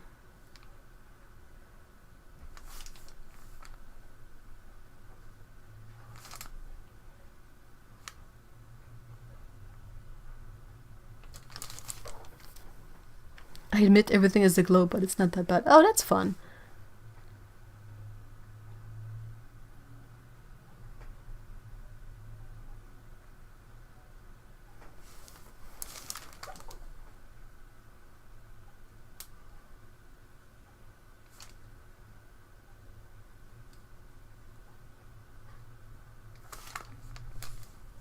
This cat is very, very calm. And a very, very fuzzy donut right now. She's such a cutie pie. Oh, Ginger was the dye. Okay.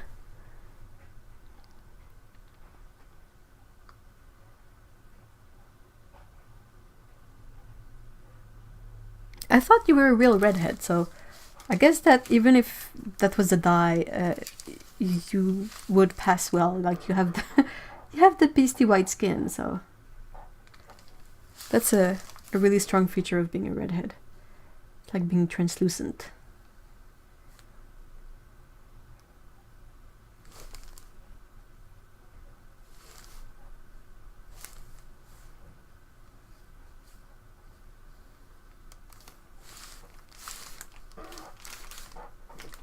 My chair is doing all the squeaky noises.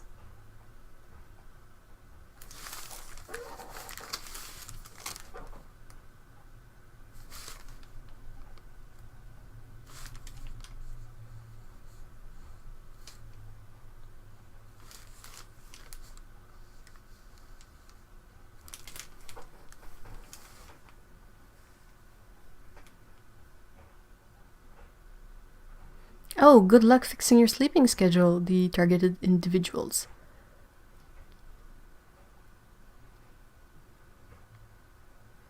A Vorpal...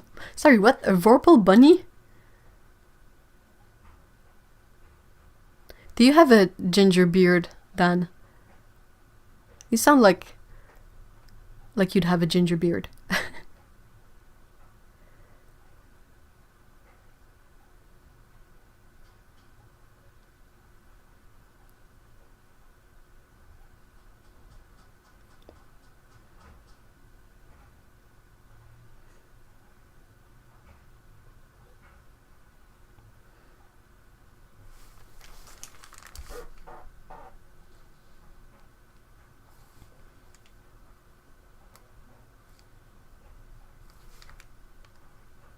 I think my brush pen is running low on ink. You don't have the ginger beard. Oh. Oh yeah, that's what I call low on ink. It's empty. You read beard as bread. Well, gingerbread is quite tasty.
What? He has... Why would you... Baxapine says, I will never get the ginger thing in the UK. My hubby has an amazing ginger beard and dyes it. What? Why are people dyeing their... Ah, Tsukabu says, when my dad had to go through his chemo, he was a rare case of not losing any hair. Instead, it all turned white and we joked he'd make a perfect Father Christmas. He loved it. That's cute. That's really, really cute. Oh, yeah, I did the patrons thing. I don't remember what it was, though. I think it was a marten. I'm not sure. I would have to log back into Pottermore to see.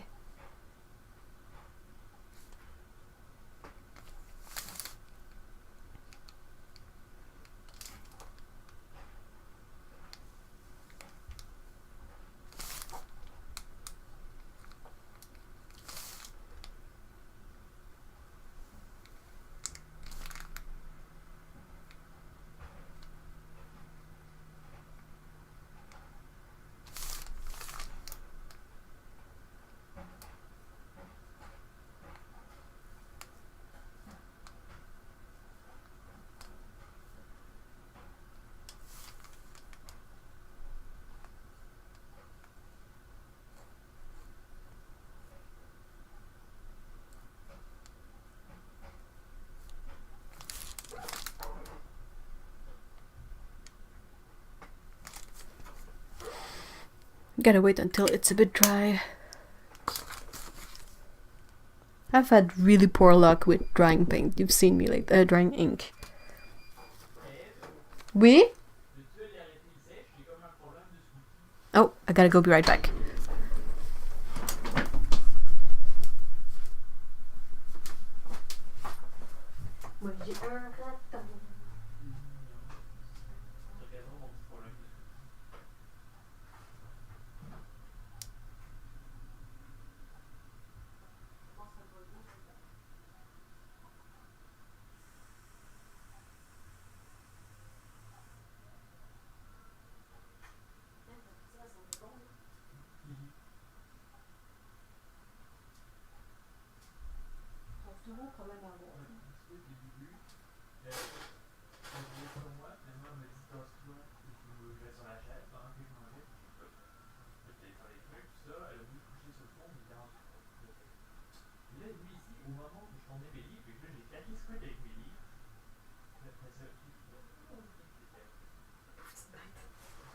Mauvais timing.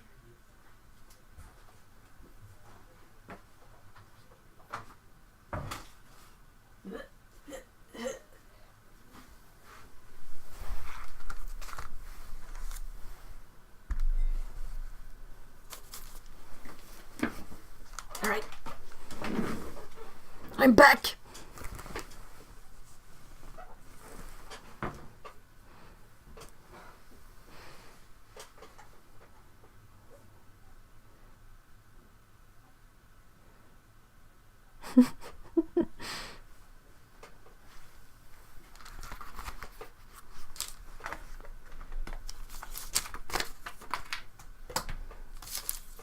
I gotta put those in the wash. That's true.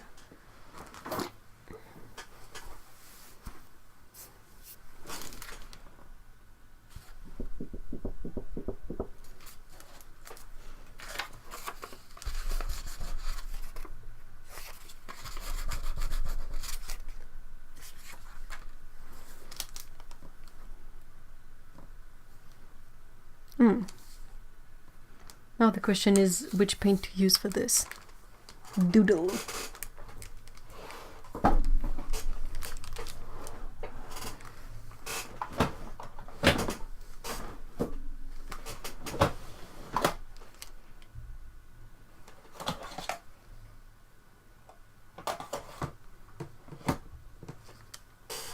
Look at Fred and George. Yep.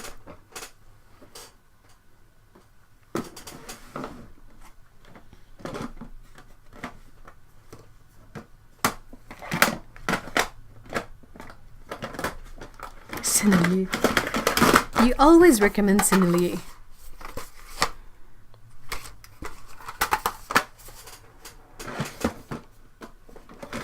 I don't know where my similarly set is.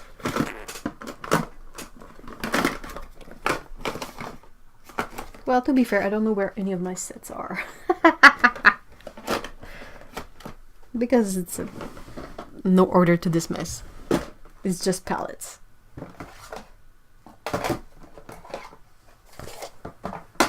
What is this?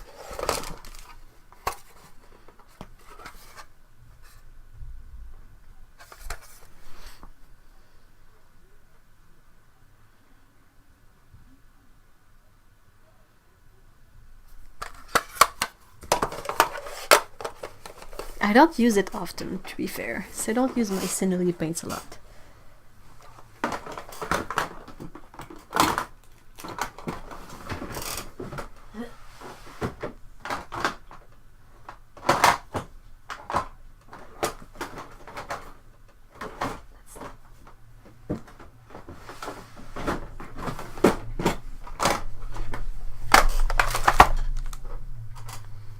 Equal rights for paint palettes.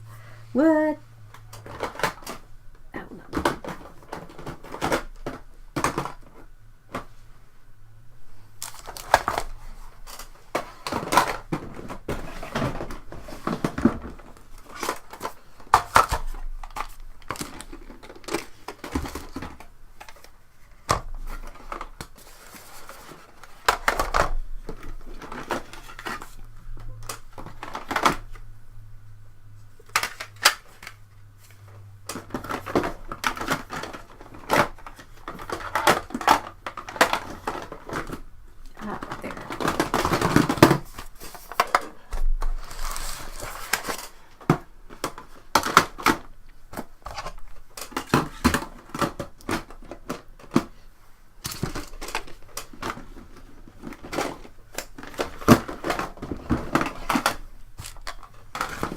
Alright.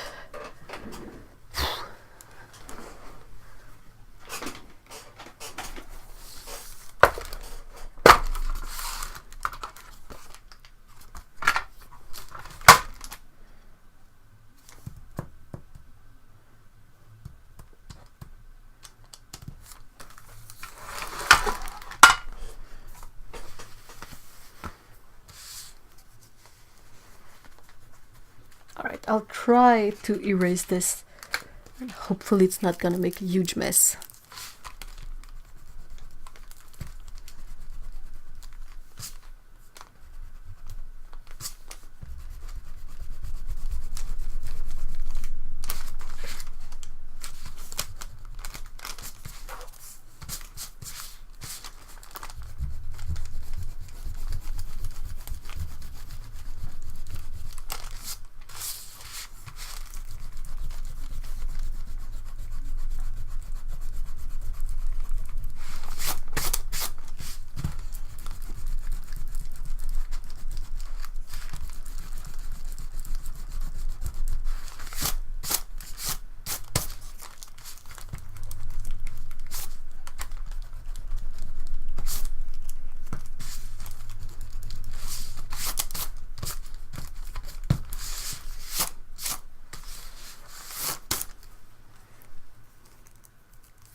Oh no! Lee says, I just finished swatch cards of all my colors today and suddenly it feels like I don't have enough again. Not enough colors or not enough swatch cards?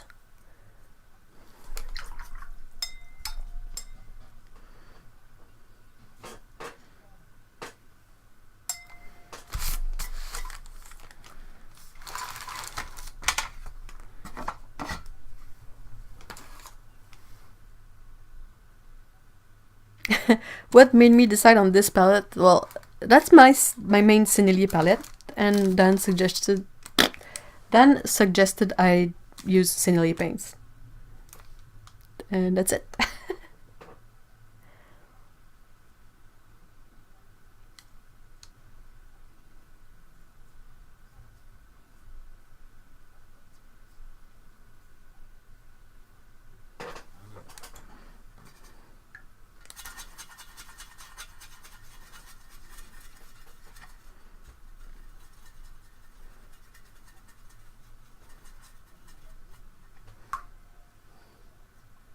Oh, more colors.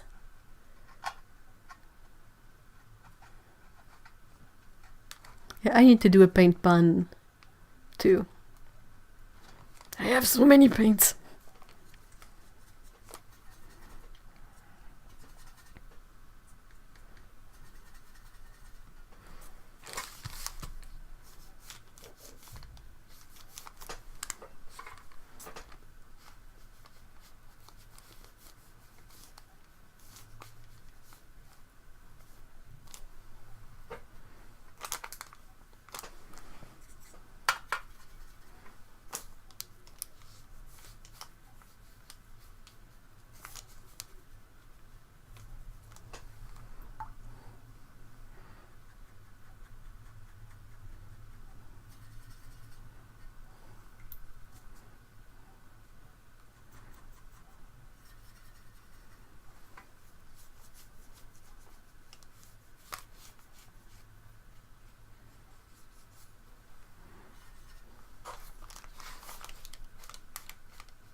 By all means, Joy, you can snooze and hang out. Never enough paint, I insist. I agree, but wallet is limited. That's the actual limit.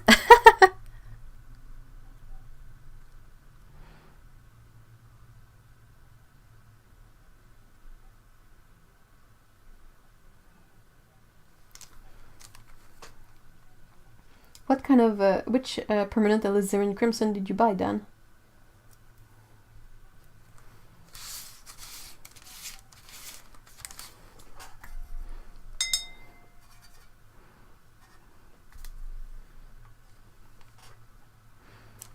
What color cat should I paint?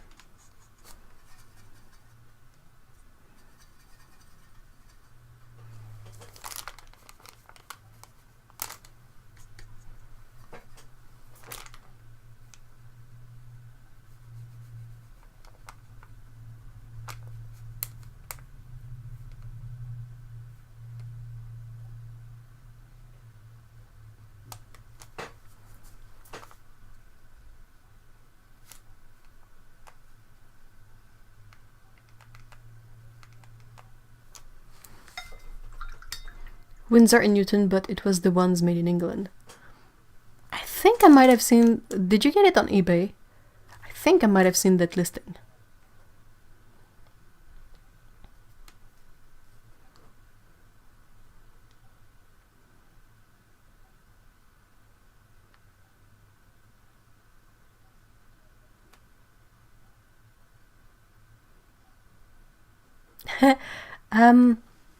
Box of paint? No, well, the review I did about the Turner paints were the only colors I have tried.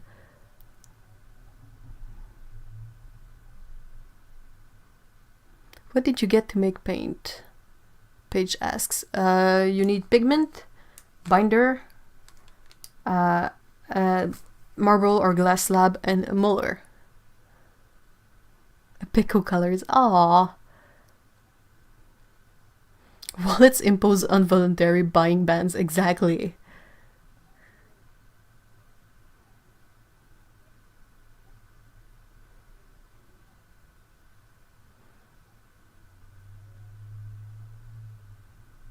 Oh, that's a lovely grab, Dan. 5 tubes and 2 half pans plus a full pan of Windsor yellow. Windsor lemon. What pigment is the Windsor lemon? Just curious.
Ah, that's awesome, Buxa Paint. Thank you.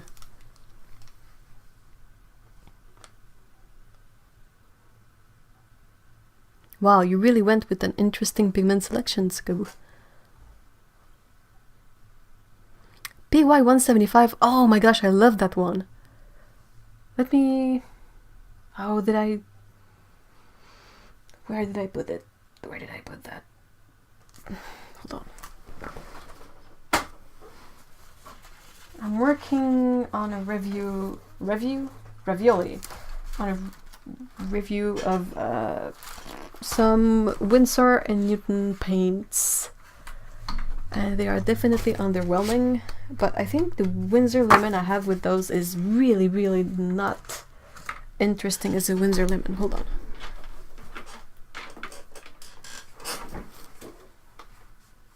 Where are my swatch cards?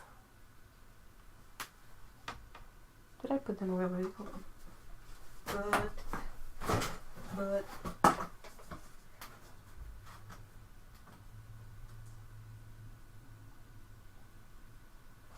Oh, that's not... Oh, those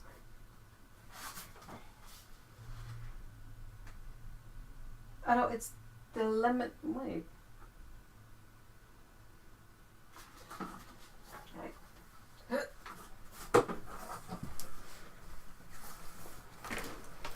Alright, there was... Oh, crap.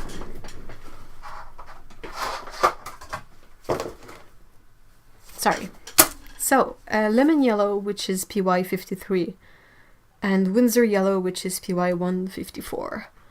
And they are almost identical and very lackluster colors.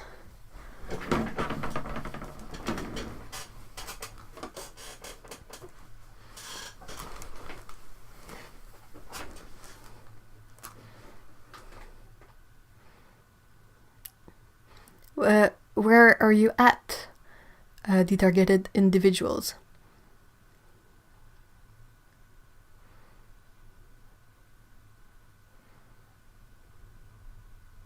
I have made paint before. I have a couple of videos on that on my channel.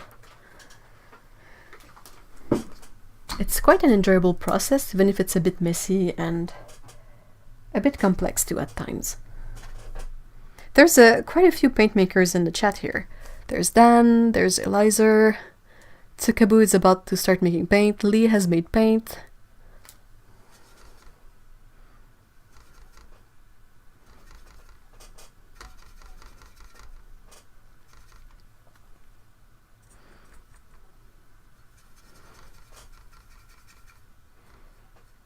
Oh, from the Philippines.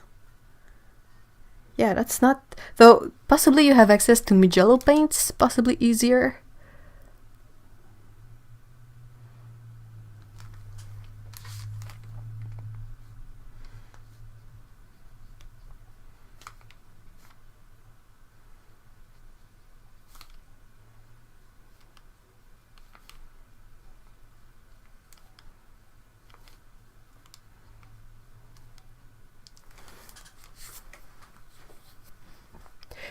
Sorry.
What do you think of Bismuth Vanadate Yellow, Lee? It's quite opaque as far as I remember.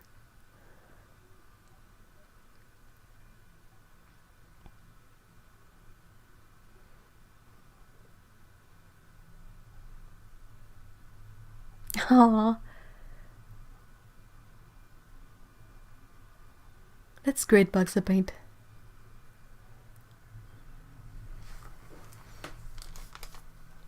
It's very interesting if you really want to work with watercolors to take a look at how the paint is made, because it's really instructive and it's also what's the word I'm looking for? It's completely related to what you're doing. So sometimes understanding how the paint is made really helps with understanding certain behaviors of the paint.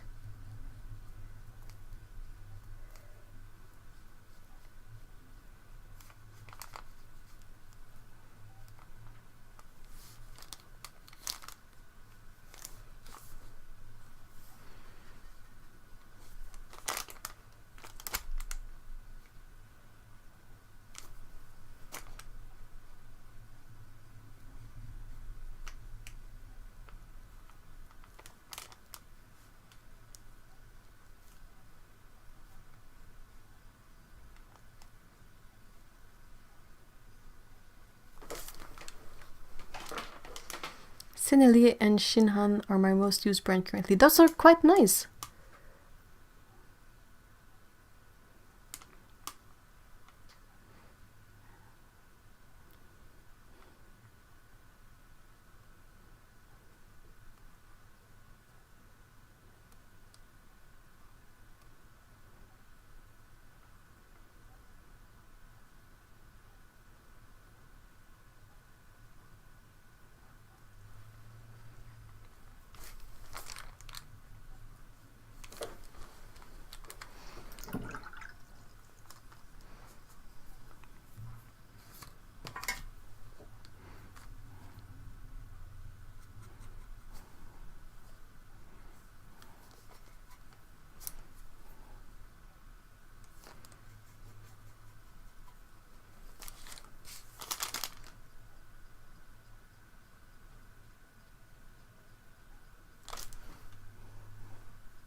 I wish paints was less expensive. Well, paints. I wish anything was less expensive to mail out. I feel like with the community we have, with the Discord and all of that, if things were less expensive to mail out, it would be much easier to sort of trade sets and send certain things to people who don't have access to them and all of that. But wow, is shipping stuff expensive. It's a bit absurd, really. It's really, really pricey. Good grief.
It would be fun to exchange stuff a lot more.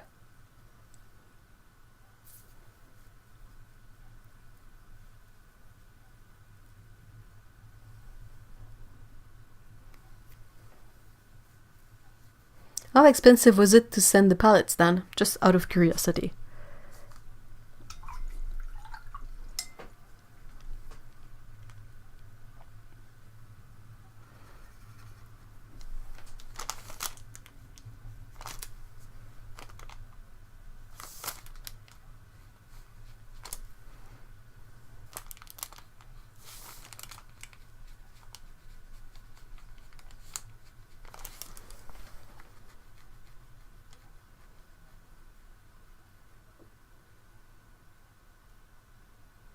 Yeah. Oh, I'm so sorry, Amisha. I feel so bad that shipping stuff is so expensive. I was wondering if it would be worth it to set up on the Discord like a way to know in which country people are, so that, like, I know that a couple of person are from Canada as well. It's much less expensive for me to send something within Canada than to send it outside of Canada. So that way we could have sort of semi-targeted trades in a way that is not super duper expensive for shipping, if you guys catch what I mean.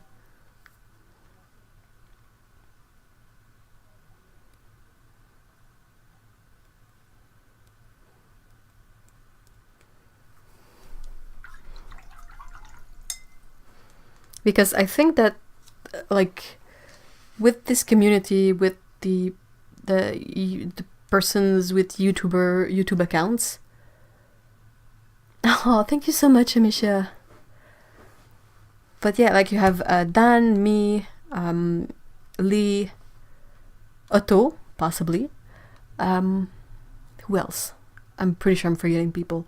But yeah, so we have like a bunch of people that I think that with the four of us, we have like so many paints.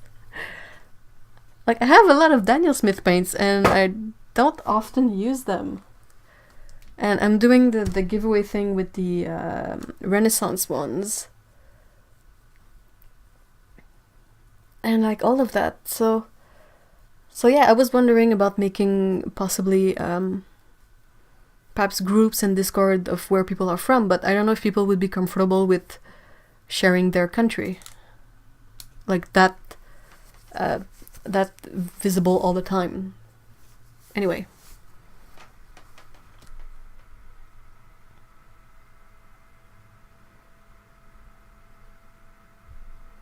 Oh wow, Lise.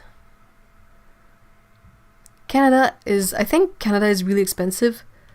And I think that then the US is also really expensive.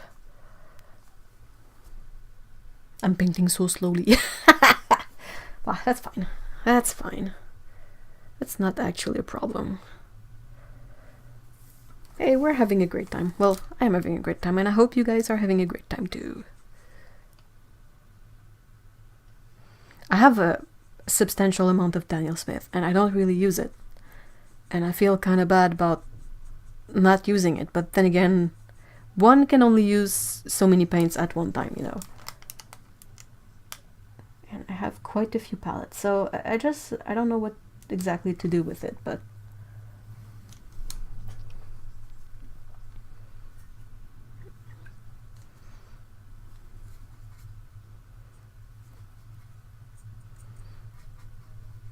like I don't want to give it for free in a way, like because it's perhaps a bit depressing for me to see things I invested in like just go, but trades are pretty nice.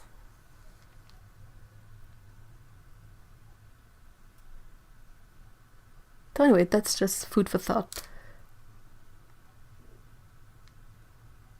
Then you have a really awesome like stash of collector's items.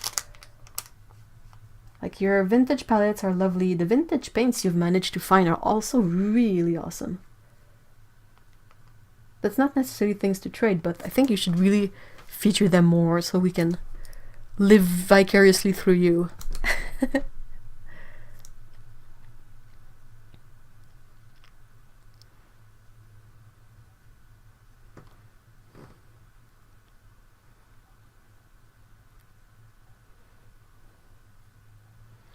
For things that are like dot cards, things that are relatively flat, that are not too big, you can send through regular mail, and that's usually not super expensive until you reach a certain threshold. I know that's the way it is. Like, I was sending comic book stuff. Like our comic, the books, they're not super big. They're like 5.5 by 8 or something like that.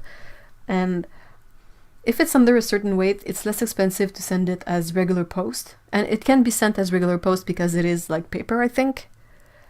And then if it was over, I think, 200 grams, it was cheaper to send it as a small parcel. I'm like, why don't you make that? Why is the system so convoluted? They always say like, oh, check online to see how much it's gonna cost. And I'm like, yeah, but your system is so complex. How am I supposed to figure it out online? Like, they want to know things like the exact weight and size of packaging, but sometimes they're like, I haven't packed it yet. I want to consider my options on how I should pack it before I send it. Like, if I could see what's the price of a certain way of packing things. I'm rambling. Hey, Malvina! I haven't used them yet, but I'm really excited to try them. I should get to that soon, really. Kinda, it's sort of a really low point a couple of weeks ago, but now I'm sort of getting back up.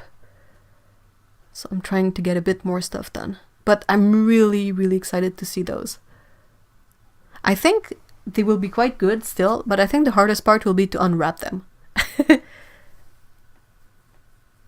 Oh wow, 4 a.m. Jeebus.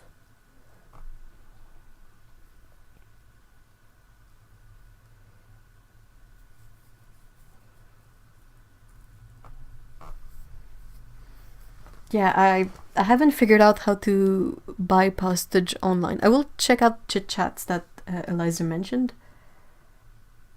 But yeah, the Canada Post setup is really not super easy to figure out, I find.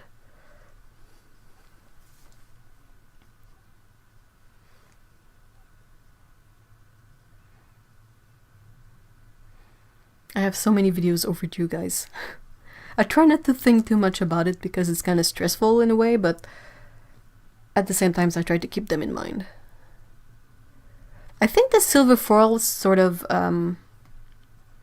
not melted really. I think it sort of went possibly brittle and broke. I will definitely need tweezers and gloves to try and figure it out. The only downside to it is my address. Could you get a P.O. box then? Just curious. Like, if you get a P.O. box, can you enter that as the address to ship out stuff?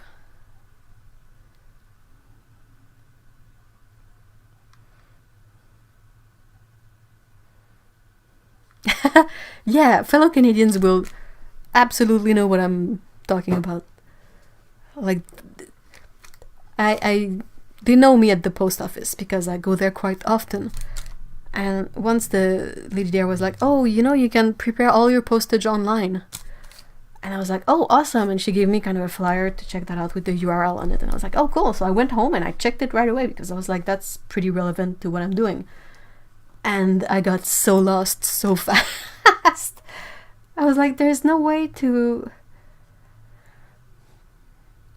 Yeah, like, you have to enter so much information before you get like an estimate, and it's not really convenient. You cannot compare like options and all of that. It's just really crummy.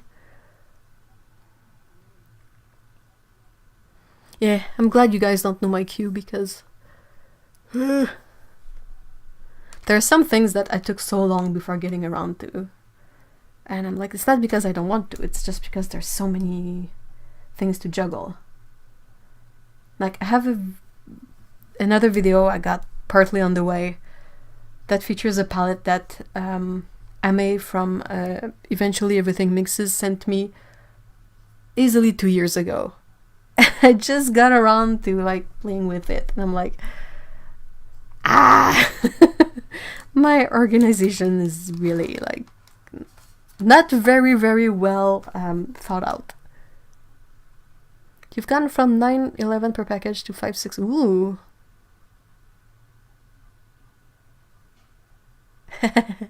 Yeah, then I'm pretty sure that's what it is, but I usually put my P.O. box address. It is expensive to get a P.O. box, but it's also quite handy. I think it must have copied the US system in Canada. Yeah, I think they copied it and made it even more complex. Because at least that's something that we recently got, but before very recent times, we didn't have like fixed rate boxes. In the US, you can buy a box that's a fixed rate to ship out, and you can fill it until a certain weight limit, and it's gonna be a fixed price to mail it out regardless of what's in it. And we didn't have that before. And we just recently started having like fixed prices boxes, which is really practical if I want to send a bunch of stuff to like Lee, or, you know, I can buy the box and I don't have to, like, regardless of the weight or the content, whatever. It's still a bit expensive, but it's, you know, it's kind of nice to have that option too.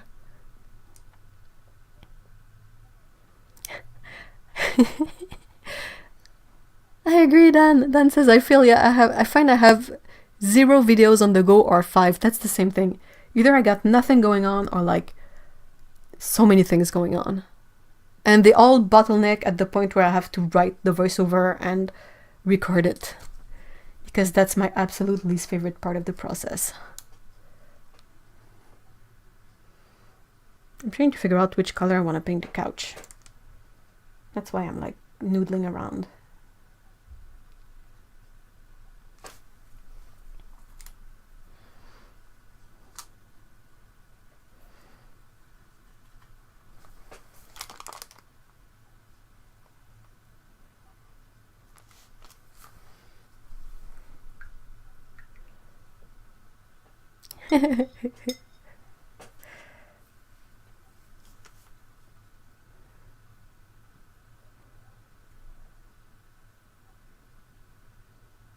Oh wow, it's a Kaboo. That sounds awesome.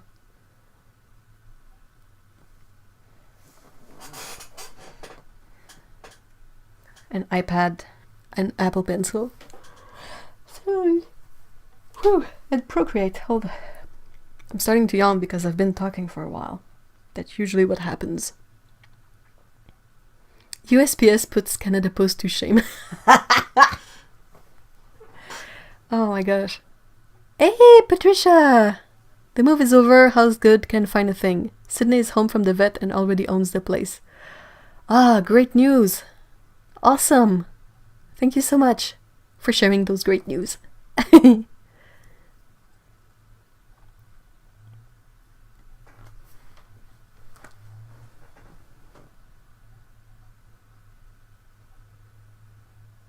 What? I was about to say something before.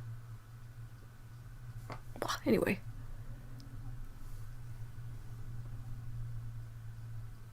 Oh yeah, I don't know if you guys were aware of that, if I mentioned it at the time, but there was a period of time, in not too long ago, where Canada Post truly considered stopping at-home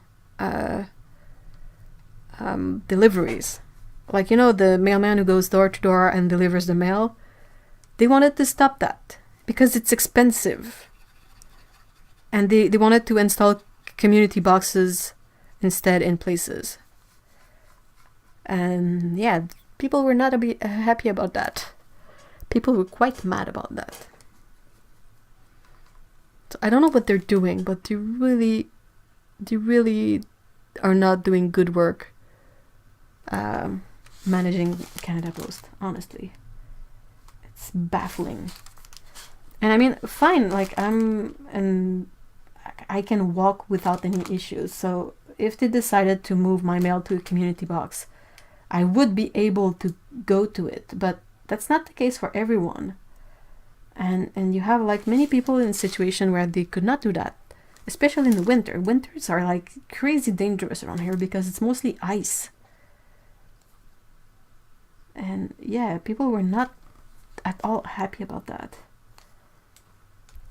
In Montreal, it's a tricky thing to manage too, because you don't necessarily have room to put the community boxes.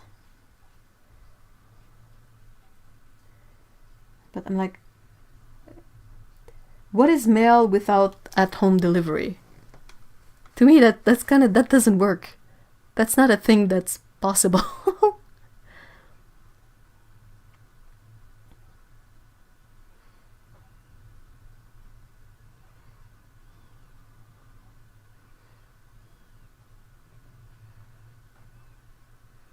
Oh my gosh, Patricia, I'm so sorry. No, I have delivery at home because there is no way that they can set up enough community boxes in Montreal Island for that. There is just no room. Most community boxes wouldn't be accessible, and like if they want to put them in the post offices, the post offices are not big enough. They're part of like drugstores. They don't have a lot of real estate. So I think it's sort of tanked over here, but I know that they installed the community boxes in other municipalities.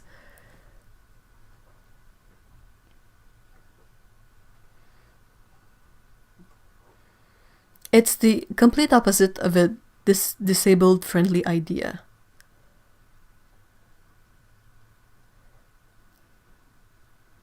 Yeah, it's I mean, we get snow. We get a lot of snow, and yes, it's not super ideal for the mailman to work in the snow either, but at least they sort of get they get the gear to deal with the weather often.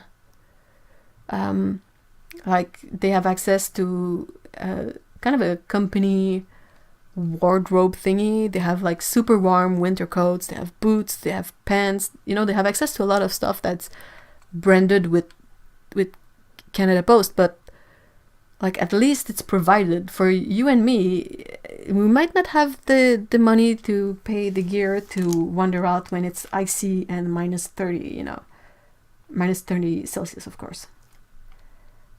So yeah, the idea sort of tanked in Montreal, but I know they implemented it in other places, which sounds really awful.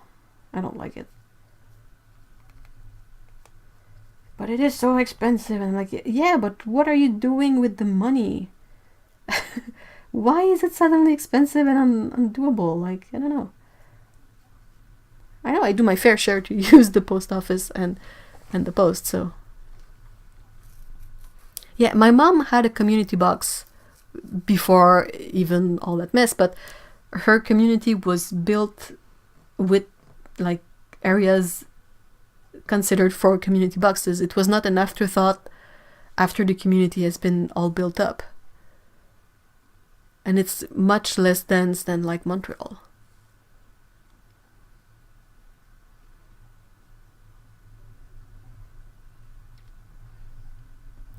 They have pants. I meant like rain pants or like winter pants. Can you imagine? They had everything except pants, so all the mailmen would be in underwear. It would be so absurd.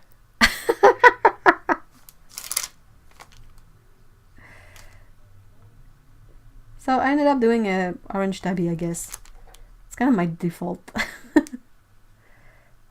It's okay, we all like orange tabbies, right?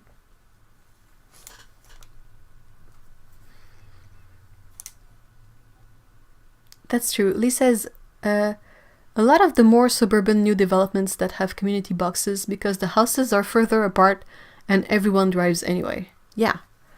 And since it's more spaced out, there is definitely room to install a bunch of community boxes. But like Montreal is really dense in terms of buildings and population, so you would need a lot of space to install community boxes, and first of all, that space is not there, and then there are so many beautiful, so many people. I was reading the chat at the same time and I got confused. That's the Culinary palette that I have put together.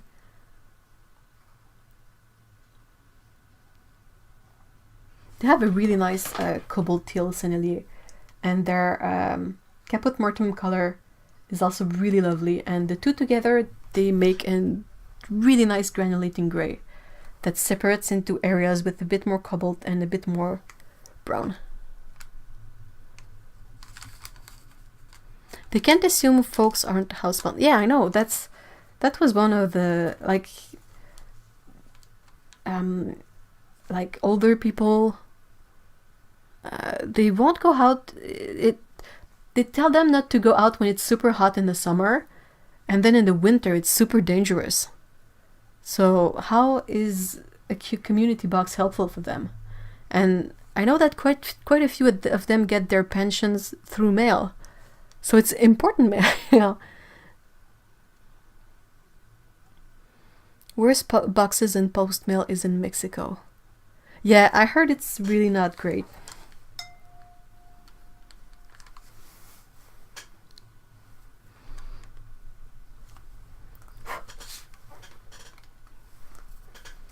I'm painting so slow. That's okay.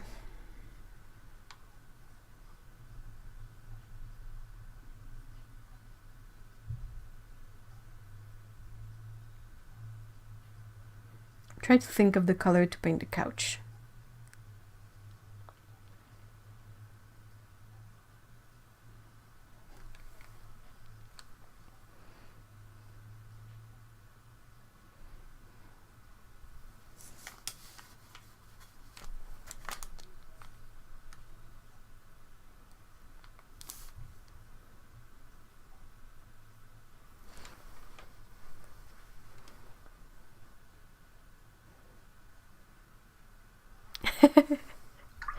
Yeah, the male person usually gets to know me quite well too, which is really funny because it changes quite often, and now it's at the point where they tell me when they're gonna stop being on that specific run.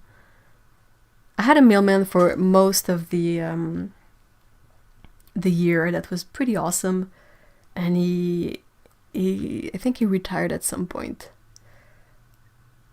And it was really funny because he mentioned me to many of his coworkers because I work from home, so I'm always there. And he knows he can leave he knows I'm gonna be there, so he can bring out the stuff and he doesn't have to feel the paper saying I'm not home. And that was kind of funny to have this sort of feedback on the situation where you're like, oh, well, okay. Yeah, the Sennelier Cobalt Teal is one of my favorite colors from them. It is really, really pretty.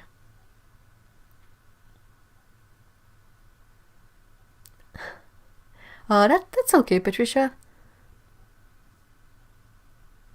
Like, the internet is so useful for everything nowadays, from managing bills to like ordering food to contacting people. Like, I can reorder medication online, and I mean, you can do everything. What is 1970s green?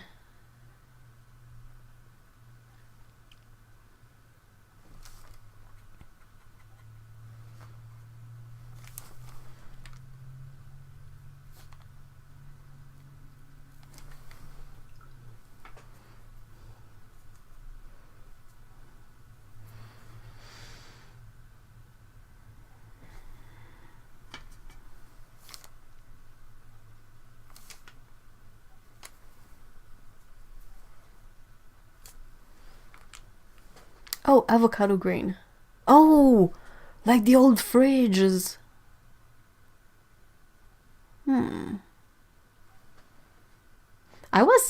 That's funny because that was I was thinking about, but I tried to think on how the lighting would affect the color. I will try something. Let's try something.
How transparent is Senneliers green?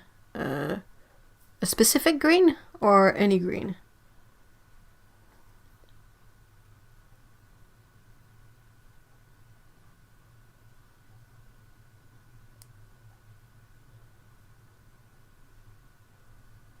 Millennial green. Ah!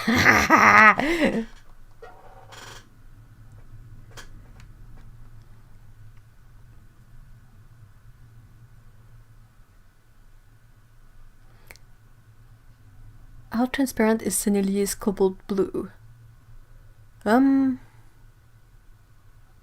Which one is cobalt blue? Is it this one?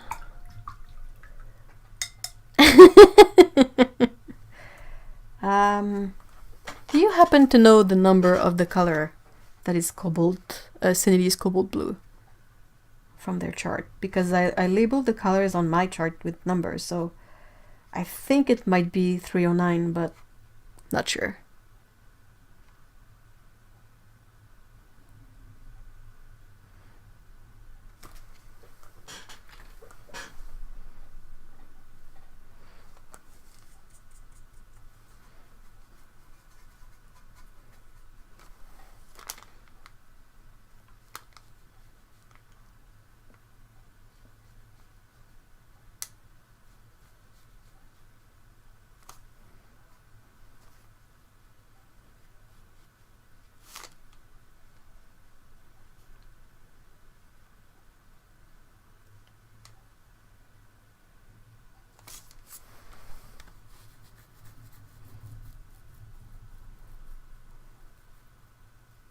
Hey, thank you, the targeted individuals.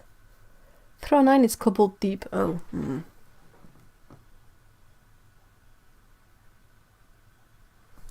Do you happen to know which one is cobalt blue, Lise?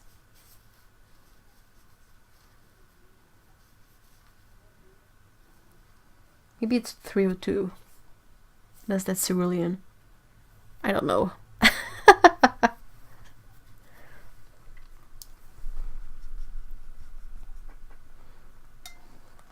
I think that if Kitty lost some catnip on that couch, they could find it with their nose and then get a buzz.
Oh, 307. Hey, welcome back, Dan. Jackson says it's 307. Do I have 307 on my chart?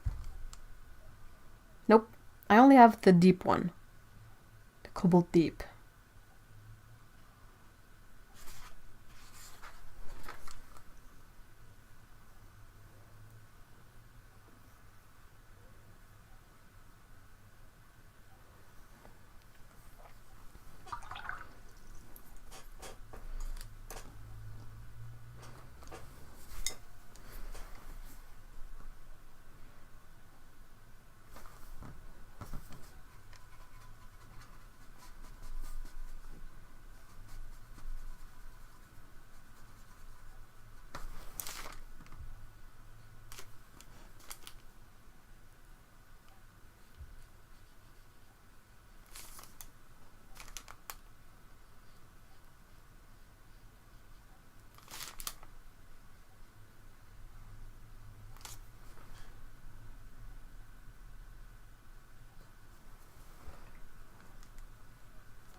Yeah, I'm pretty sure I have Cinerus blue, but I'm not sure I have it on this palette though. I don't think so. Ah, Scottish fudge, then I hate you. Earl Grey and Scottish fudge, that sounds amazing.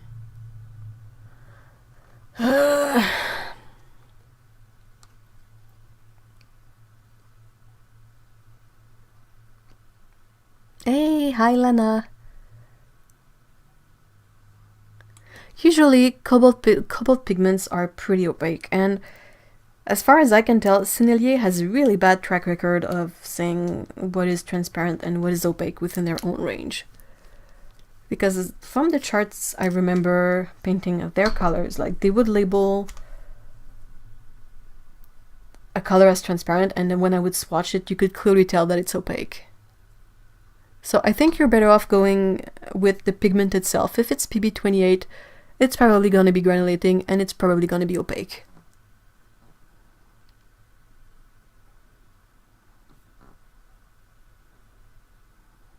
Oh, that's an awesome gift. Oh man, I miss fudge. Fudge is like my favorite texture in the world.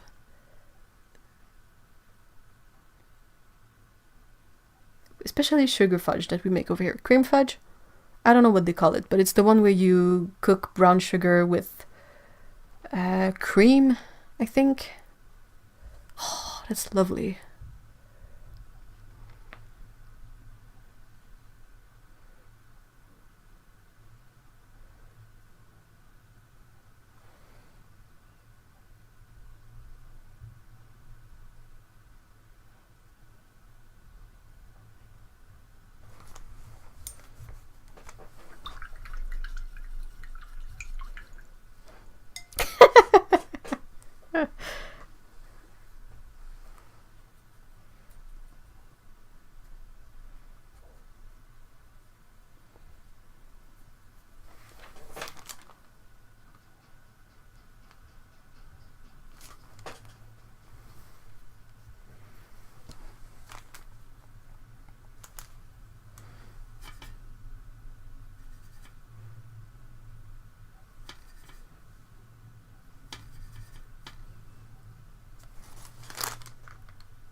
British fudge is made with condensed milk, sugar, and butter. Yeah, that's the same. That's really like the same idea than the regular fudge we have here. Like it's a super pretty tan color. We use cream, sugar, and butter, I think. I haven't had it in a while because it has cream in it, and I know that cream is one of the things that really hurts me.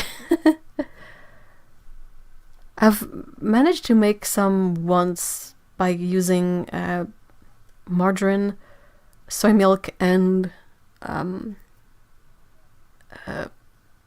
sugar.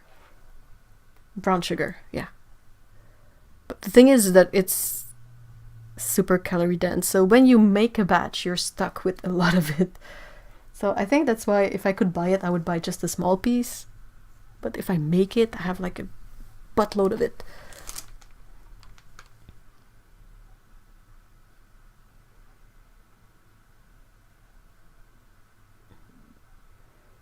Oh man, I'm hungry, I think.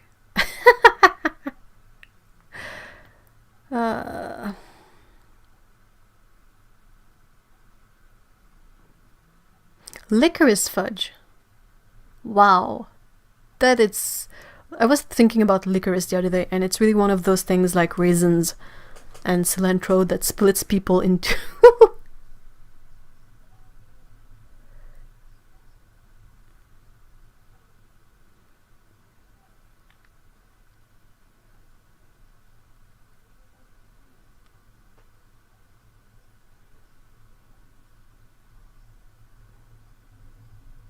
wow, you were really knocked out, Lena.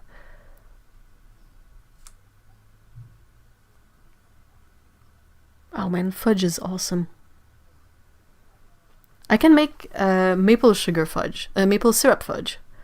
Basically, you need maple syrup and butter, and you boil it to a certain degree on the candy thermometer, and then you whip it, and it becomes exactly like fudge, but it's made 100% from maple. It will give you diabetes, but it's so good.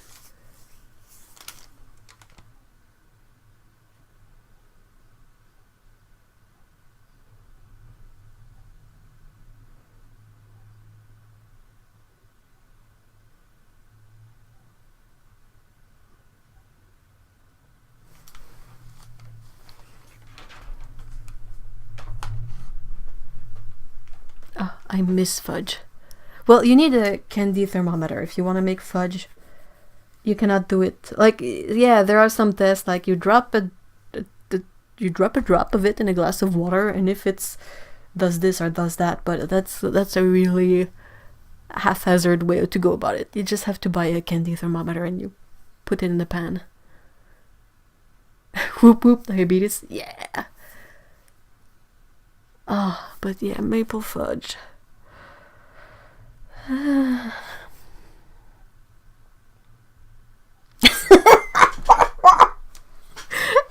Lee says maple fudge sounds like something I need to put more holes in my teeth and also love it. That's a good description. Diabetes too. Because it's insanely sweet. It's like condensed sweetness.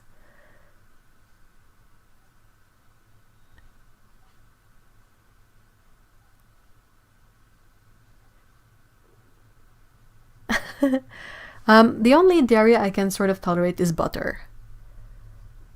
Unfortunately, things like cream and yogurt and milk really, really hurt me. Like, I think my problem is with dairy protein, so that's why butter is fine, because butter is just fat. It doesn't have any protein in it. But for everything else, I think the fresher it is, the worse it affects me. And the more protein it has, the worse it affects me. I've tried the lactose-free stuff, and that didn't make a difference. I'm really bummed. The things that I really miss out on when it comes to cheese is, even if there are good options, like fake cheese options, but it's really hard to get the smell and the feel of a good pizza with fake cheese. And I really miss being able to eat regular fudge that is made with cream. And I have a fruit fly in the studio. Why do I have a fruit fly in the studio? Go away, you. Yeah, land on my painting. I will smash you. I don't care. Land in the paint. That would be even better.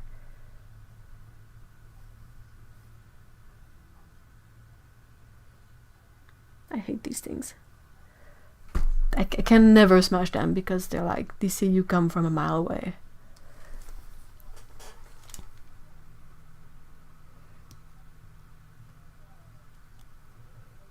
There is a Cape Breton coal miner song called Can't a Person Make Fudge?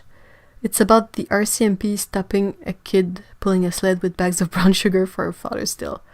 Her responsible. Oh! Oh, I love that. I love that. Yeah, but that's why you need a candy thermometer. Because usually if you follow a recipe, they will tell you when to stop. So that the residual heat and the whatever action you need to undertake with the cooked sugar, whether it's whipping it or I don't know what else, you have the time to deal with that.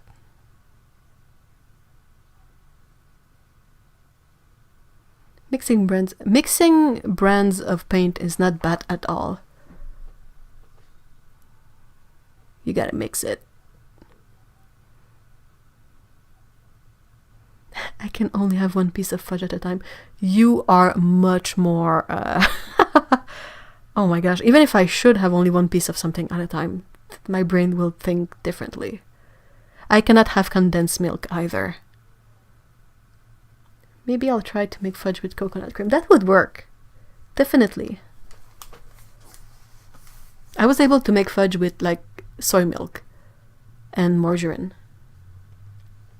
So I think with coconut cream you have both the sort of dairy part of it and, well, the dairy liquid part of it and the fatty part of it, so it will definitely work.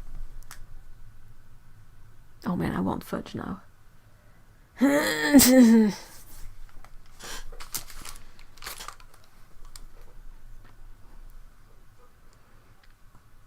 There was a moment in my life where I was really more into cooking stuff, and that lasted a couple of months. And then it ended. And that's where I'm at now.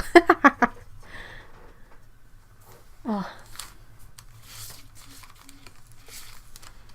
I've tried doing fudge, like, there are some recipes for fudge, like chocolate fudge, where they will tell you, like, oh, all you have to do is melt some chocolate and add coconut oil in it.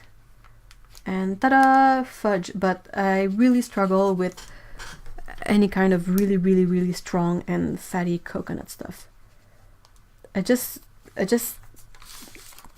have a very low, like, my limit for that is much lower than for regular fatty stuff and regular sugar.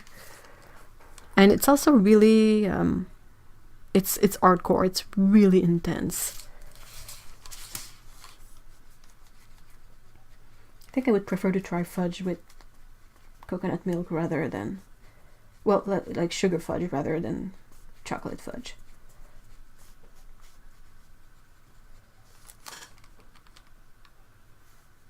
Oops.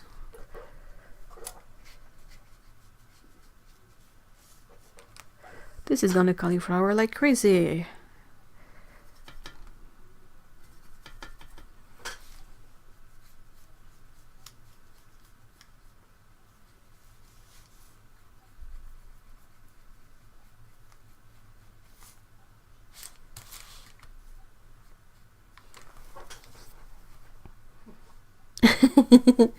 Oh my gosh, Lee, that's so kind. I don't think I ever had fudge. Fudge. Chocolate fudge is more forgiving and maybe better. Well, yes or no, because chocolate fudge is usually made with condensed milk and chocolate. So that's trickier. So like I said, the sort of vegan recipes I would say would substitute the condensed milk for coconut cream. But coconut cream or coconut oil will really saturate you really fast. Yep, that's gonna be a super nice bunch of cauliflowers. Well, I tried something and it didn't really pan out, so it's just the way. That's just the way this works. Let's make it worse. I think problem solving is like the best way to learn stuff. Might let this dry and then paint the subsequent layer on top.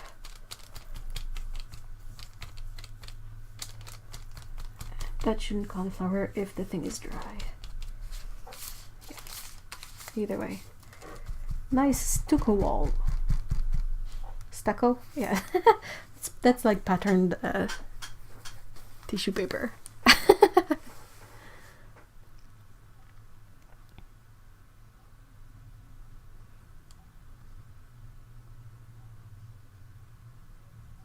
It's like certain kinds of cake. You can only have a little sliver of it and it's like, woo, Nelly, that is rich. That is rich. Yeah, but I don't know. I've always had a super high tolerance for cake, which can be problematic. You might agree with me. Like, I would always get the, the Christmas log. My mom would make a handmade Christmas log, and the ends would have the most icing. And I was always looking forward to eating the ends. I'm an icing fiend. It's insane. You cannot have too much icing on a cake, is my philosophy. But the thing is that most good icing is made with butter, and that's buttercream, and that's a bit problematic. The problem is, if I make fudge, I will eat it. Yeah, that's... 100% relate. That applies to cookies and cakes and muffins and breads.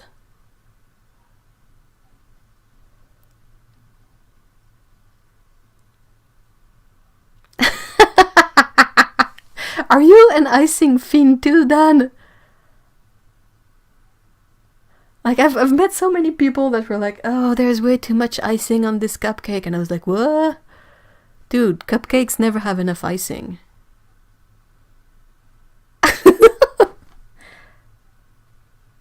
Right, I will try and fix this a bit later when it's dry, but I think I will end the stream soon. Because I don't think I have much else to share, sadly. My uncle used to make buttercream icing. No cake, just a bowl of icing. Ah, that's my kind of guy. Corners of a cake. Yeah, always try to eyeball which part has the most icing. Alright, let's say my mom would make a handmade cake and there would be some leftover icing.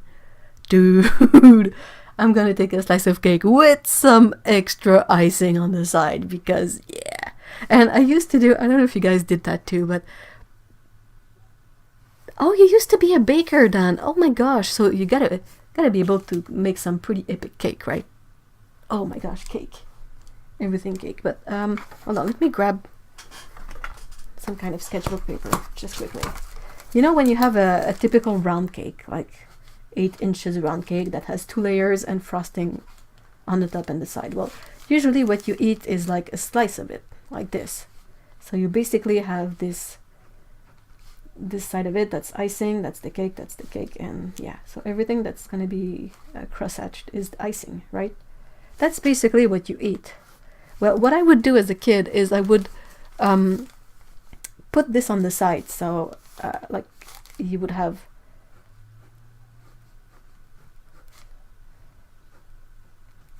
like this in my plate, like that's still the icing, and then the first thing I would eat is all the cake. This is so silly. I need a color. Give me a color. Big bin of pens. I'm pretty sure you have colors in there. Oh, blue. So I would eat all the cake first, and I would be left with just, you know, just a structure of icing. Like basically the top, and then you had the middle part of the icing, and you had the, you know, the side part of the icing, like this. And that would be the thing I eat last because that was the best part in my book. And I didn't want to finish my dessert with like stupid cake. I wanted to finish my dessert on the high note of the icing. So yeah, that was the way I ate cake forever. I haven't had cake in many, many, many years. But I think if I still had handmade cake, I would still eat it like that. Cake is an excuse for icing. Oh my gosh, yes. Yes! Oh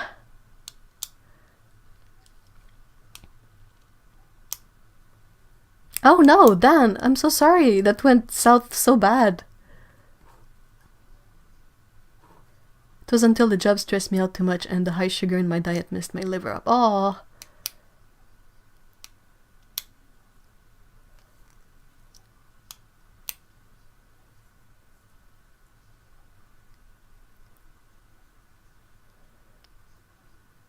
That's a bummer, though.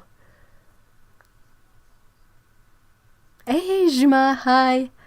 If I die of salmonella, well, you can make, if you want to eat cookie dough raw, you can sort of find a way to do it without eggs.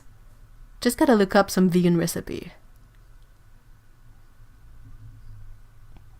If I was a baker, I would be in the same situation then. I would gain so much weight and eat so much sugar. I'm pretty sure I would end up with diabetes. Even if it was just bread, I mean... Bread is so delicious. I miss cake. I miss like seeing my mom prep these cakes. That was pretty cool when I was a kid. And the part where they would whip the buttercream, there would always be like the, you know, the whip thingies from the machine that had all the icing on it left over. And my mom would like give one to me and give one to my brother. And we would lick those and have icing all over our face. The painting was this, that I still need to fix when it's going to be fully dry because I messed up the gradient in the back. But yeah, I might do a couple of touch-ups when it's fully dry. But that's the painting for today. Just use pasteurized eggs and we're fine. I guess you can do that, yeah.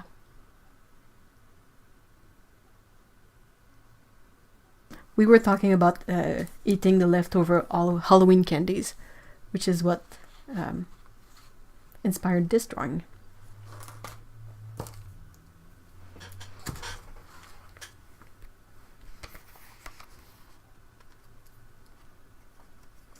I'm pretty basic when it comes to cake. My favorite used to be chocolate cake with chocolate icing. I think I could do vanilla cake with chocolate icing now that I'm a bit older, but icing's gotta be chocolate. Or maybe coffee. Maybe coffee. I think my mom used to make one that was... you know, she would usually cook the Betty Crocker or, you know, the prepared box mixes for cakes. Oh, Pico is dreaming, I think. She's twitchy. But she would bake the cakes from those boxes. So the most common we had was chocolate, spice, and vanilla. But the spice one with some sort of spice buttercream was also quite tasty.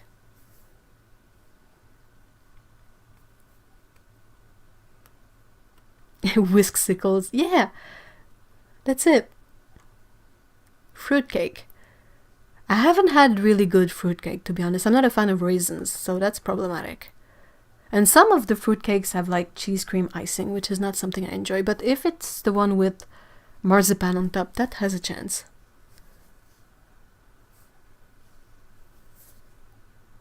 Oh my gosh, cakes. Mr. E is more of a pie kind of guy. He likes like fruit pies. But that's kind of the thing, you know. He grew up with his mom making a really delicious fresh fruit pie. And I grew up with my mom making cakes. I never really had pie until recently. So, yeah, I guess it depends on what you grew up with. I've never been a fan of cheesecake, though. Cheesecake and whipped cream are two things that I never got around to.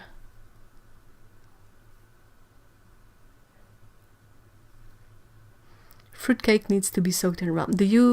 My granddad used to do that. You soak the fruitcake in rum and you light it up. And it burns like blue.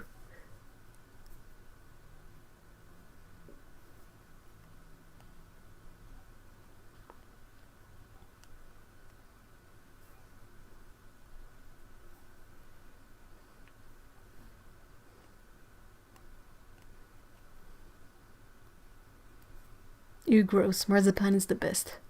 It's been a while since I've had good fruitcake. You're gonna make a Christmas cake. You gotta share pictures, please, so we can, again, live vicariously through you.